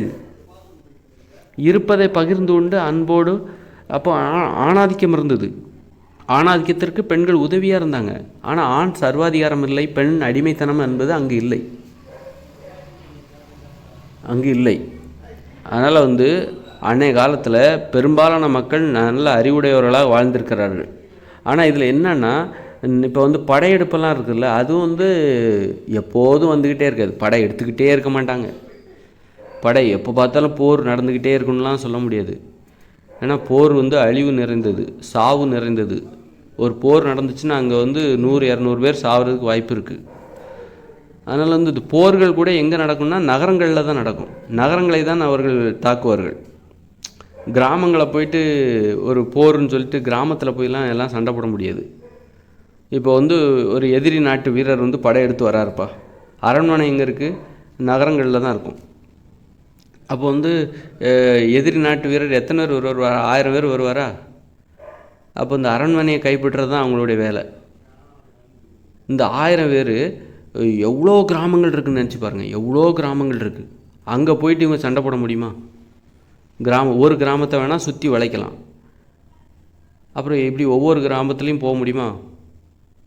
போக முடியாது. நீங்கள் நினச்சி பாருங்கள், நீங்கள் கற்பனை செஞ்சு பாருங்கள்.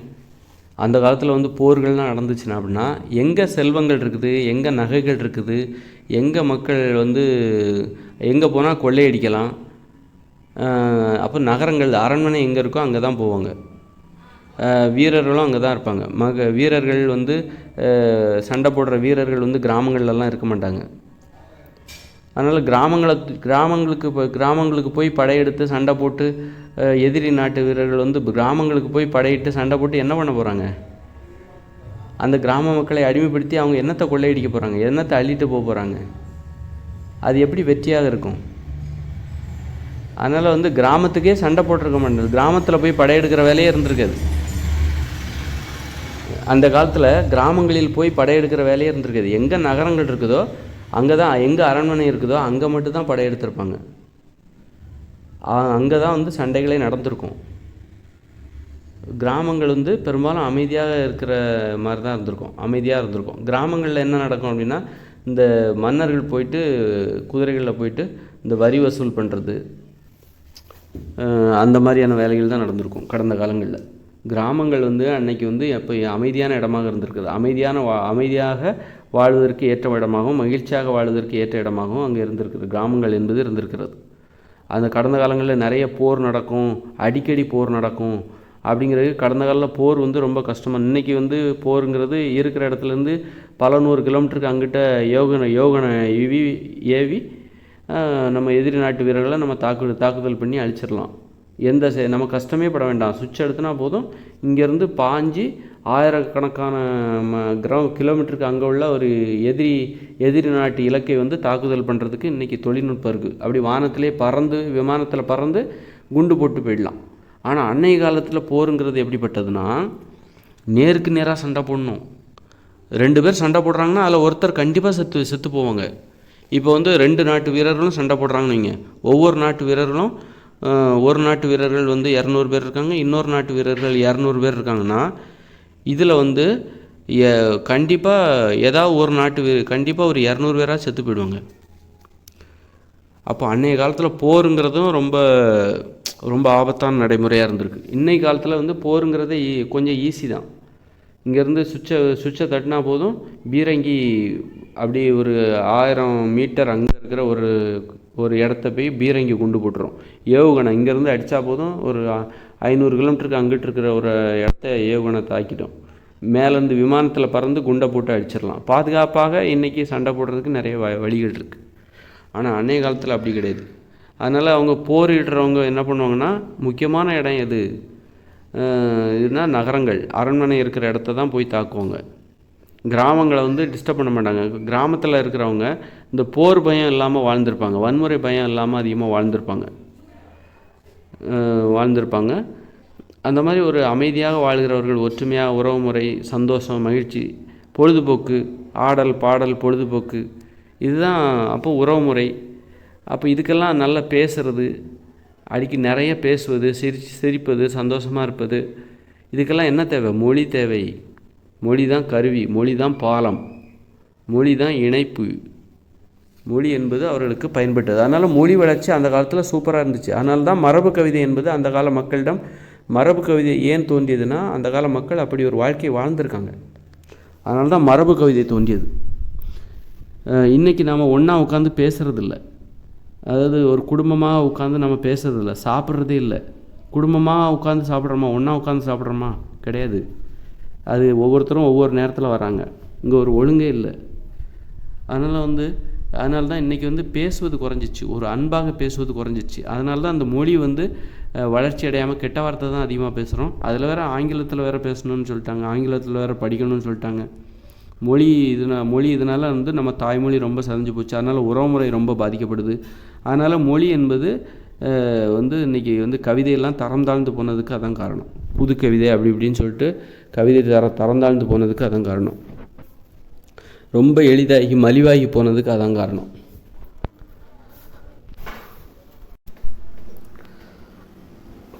அப்புறம் வந்து அது தரம் தாழ்ந்தி போதோ, அல்லது வந்து மலிவாக போதோ, அல்லது கடந்த காலத்தை விடுங்க, கடந்த கால வரலாற்றை விடுங்க, அல்லது இந்த கால நிலைமையை விடுங்க, கவிதைக்கும் கலைக்குமான அந்த நிலையை விடுங்க. ஏன்னா இன்றைக்கி நான் கவிதையை கண்டுபிடிச்சிட்டேன். கலைகள் எப்படி என்று கலைகளின் அத்தனை வடிவத்தையும் நான் இன்றைக்கி கண்டுபிடிச்சிட்டேன். நான் பேசுகிறவங்கிறது நான் வெறும் விமர்சனம் பண்ணுறவங்க கிடையாது.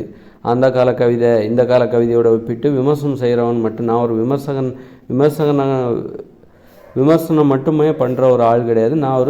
நான் என்ன பண்ணியிருக்கேன் அப்படின்னா, கலைகளை கண்டுபிடிச்சிருக்கேன். மனித உயிர்களுக்கான அத்தனை கலைகளின் வடிவங்களை கண்டுபிடித்தவனாக நான் இதை பேசிக்கொண்டிருக்கிறேன். பேசுகிறவர் யார் என்பதை நீங்கள் தெளிவாக புரிந்து கொள்ள வேண்டும்.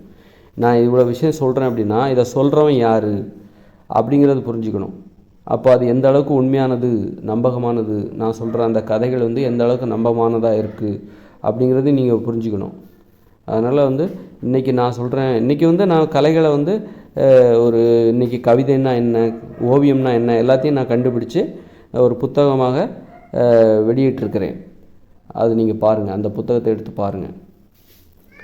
இப்போ நான் பேசுகிறேன்னா இப்போ நான் அதை வெளியிட்டுட்டு நான் பேசலை.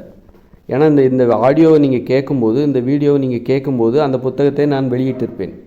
அதற்கான வேலைகள் நடந்து கொண்டிருக்கிறது. வெளியிடுவேன் என்கிற நம்பிக்கை. நடந்தால் அது ஒரு பிரசவமாக தான், சரியாக அந்த சுகப்பிரசவமாக நடக்கணும். அந்த விஷயம் நான் நடக்கும் அப்படின்னு உறுதியாக சொல்ல மாட்டேன். நடக்கணும் அப்படிங்கிற பயத்தோடு தான் அந்த வேலையை செஞ்சிட்ருக்கேன். அந்த புத்தகத்தை வெளியிட்டதுக்கப்புறம் தான் இந்த வீடியோவை, இப்போ பேசுகிற வீடியோவை நான் வெளியிடுவேன். அதனால் இன்னும் நான் அந்த புத்தகத்தை எழுதி முடித்தாச்சு. அது தட்டச்சு வேலை செஞ்சிட்ருக்காங்க, டைப் அடிச்சிட்ருக்காங்க. அது வெளியிட்ட பிறகு தான் நான் எனது இந்த வீடியோ, இப்போ பேசிகிட்டு இருக்கிற வீடியோ வெளியிடுவேன். அதனால் இப்போ நான் இந்த கலைகளை பற்றி, அதோட நடைமுறை, கடந்த காலங்களில் அது எப்படி இருந்தது, ஆதியிலேருந்து எல்லாத்தையும் நான் எனக்கு தெரிஞ்ச வரைக்கும் நான் பேசிகிட்டு இருக்கேன். அப்படின்னா பேசுகிறவர் யார் என்பதையும் நீங்கள் நினைவில் வச்சுக்கணும். பேசுகிறவர் யார்? கலைகள், அதாவது மனித நிலையில் முழுமையடைந்தவன், கலைகளை, மனித உயிர்களுக்கான கலை வடிவங்களை கண்டுபிடித்தவன், எவ்வாறு ஓவியம் வரைய வேண்டும், எவ்வாறு கவிதை எழுத வேண்டும் என்பதை கண்டுபிடித்தவன் என்பதை நீங்கள் மனசில் வச்சுக்கிட்டு நான் பேசுகிறத கேளுங்க. எவ்வாறு கவிதை எழுத வேண்டும், எவ்வாறு சிற்பம் வடிக்க வேண்டும், எவ்வாறு சிற்பக்கலை செய்யணும், எவ்வாறு எழுத்துக்கலைன்னு ஒன்று இருக்குது. அந்த கலை இருக்கிறதே நிறைய தெரியலனா யாருக்குமே தெரியாது. எழுத்துக்கலை, எவ்வாறு புதிய புதிய எழுத்துக்களை உருவாக்குவது, எவ்வாறு கதை சொல்வது, எவ்வாறு பாடல் பாடுவது, எவ்வாறு நடனம் ஆடுவது, எவ்வாறு யோகாசன பயிற்சி செய்வது, இப்படி ஒட்டுமொத்தமாக ஒரு புதிய மனித வாழ்க்கை முறையை கண்டுபிடித்தவனாக நான் இருக்கிறேன். ஒரு புதிய உலகத்தையே கண்டுபிடித்தவன். இந்த இயந்திர அறிவியல் உலகிலிருந்து இந்த இயந்திர அறிவியல் உலகின் முடிவையும் இன்னொரு இயற்கையோடு இணைந்த மனித வாழ்க்கையின் துவக்கத்தையும் உங்களுக்கு சொல்பவனாகவும், ஒரு புதிய 2040 பிறகு வரப்போகிற இயற்கையோடு இணைந்த மனித வாழ்க்கையை வாழ்வதற்கு, இந்த உலகில் உள்ள அத்தனை பேரும் வாழ்வதற்கான ஒரு உலகத்தையே நான் உங்களுக்கு கண்டுபிடித்து கொடுத்தவன் தான் நான் பேசிக்கொண்டிருக்கிறேன் என்பதை மனதில் வைத்து, நான் பேசுபவன் யார் என்பதையும் மனசில் வச்சுக்கோங்க. வச்சுக்கிட்டு நீங்கள் கேளுங்க. கடந்த காலங்களில் பார்த்திங்கன்னா அப்போ இப்போ கிராமங்களில் பிராமணர்களோட ஆதிக்கம் இல்லை, தலையீடு இல்லை. கிராமங்களில் வசிக்கிற மக்கள் பெரும்பாலும் அவங்ககிட்ட செல்வங்கள்லாம் இருக்காது. பெருசாக தங்கம்லாம் வச்சுருக்க மாட்டாங்க, பணம்லாம் அதிகமாக வச்சுருக்க மாட்டாங்க.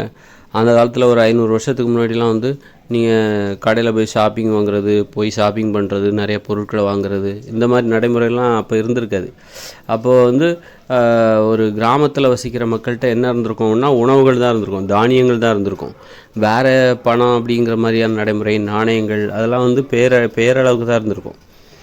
அந்த காலத்தில் பார்த்திங்கன்னா ஒரு 30-40 வருஷத்துக்கு முன்னாடியே வீடுகளில் அந்த வீட்டை பூட்டிட்டு சாவியை மேலே தான் வச்சுட்டு போவாங்க, அந்த கதவுக்கு மேலே தான் வச்சுட்டு போவாங்க. அப்போ ஒரு 500 வருஷத்துக்கு முன்னாடி கதவுகள் இருந்திருக்கும், பூட்டு இருந்திருக்காது, சாவி இருந்திருக்காது. இது கிராமங்களில் இருந்திருக்கும். நகரங்களில் தான் சாவியவே கண்டுபிடிச்சிருப்பாங்க. சாவியோட தேவை நகரங்களில் தான் தேவைப்பட்டிருக்கும். சிறு நகரங்கள்லேயும் பெருநகரங்கள்லேயும் தேவைப்பட்டிருக்கும். ஆனால் கிராமங்களில் இருக்காது. அதனால் கிராமங்களில் பிராமணர்கள் கிராமங்கள் நோக்கி ஏன் போகலை அப்படின்னா, அவங்ககிட்ட போனால் தானியம் மட்டும்தான் கிடைக்கும், வேறு ஒன்றும் கிடைக்காது, பணம் கிடைக்காது, செல்வங்கள் வேறு எதுவும் கிடைக்காது. கிராமங்களில் வசிக்கிற மக்கள் கண்டிப்பாக வசதியானவங்களாகவும் இருக்க மாட்டாங்க. அதனால் கொஞ்சம் அவங்க தேவைக்கு தான் அவங்க உணவுப் பொருள் வச்சுருப்பாங்க. அதனால் அவங்கள நோக்கி பிராமணர்களுடைய கவனம் இருந்திருக்காது. பிராமணர்களுடைய கவனம், அவங்களுடைய வாழ்க்கை முறை எல்லாமே நகரங்களில் தான் இருந்திருக்கும். நகரங்களில் வாழ்கிற செல்வந்தர்களை நோக்கி தான் இருந்திருக்கும். அதனால்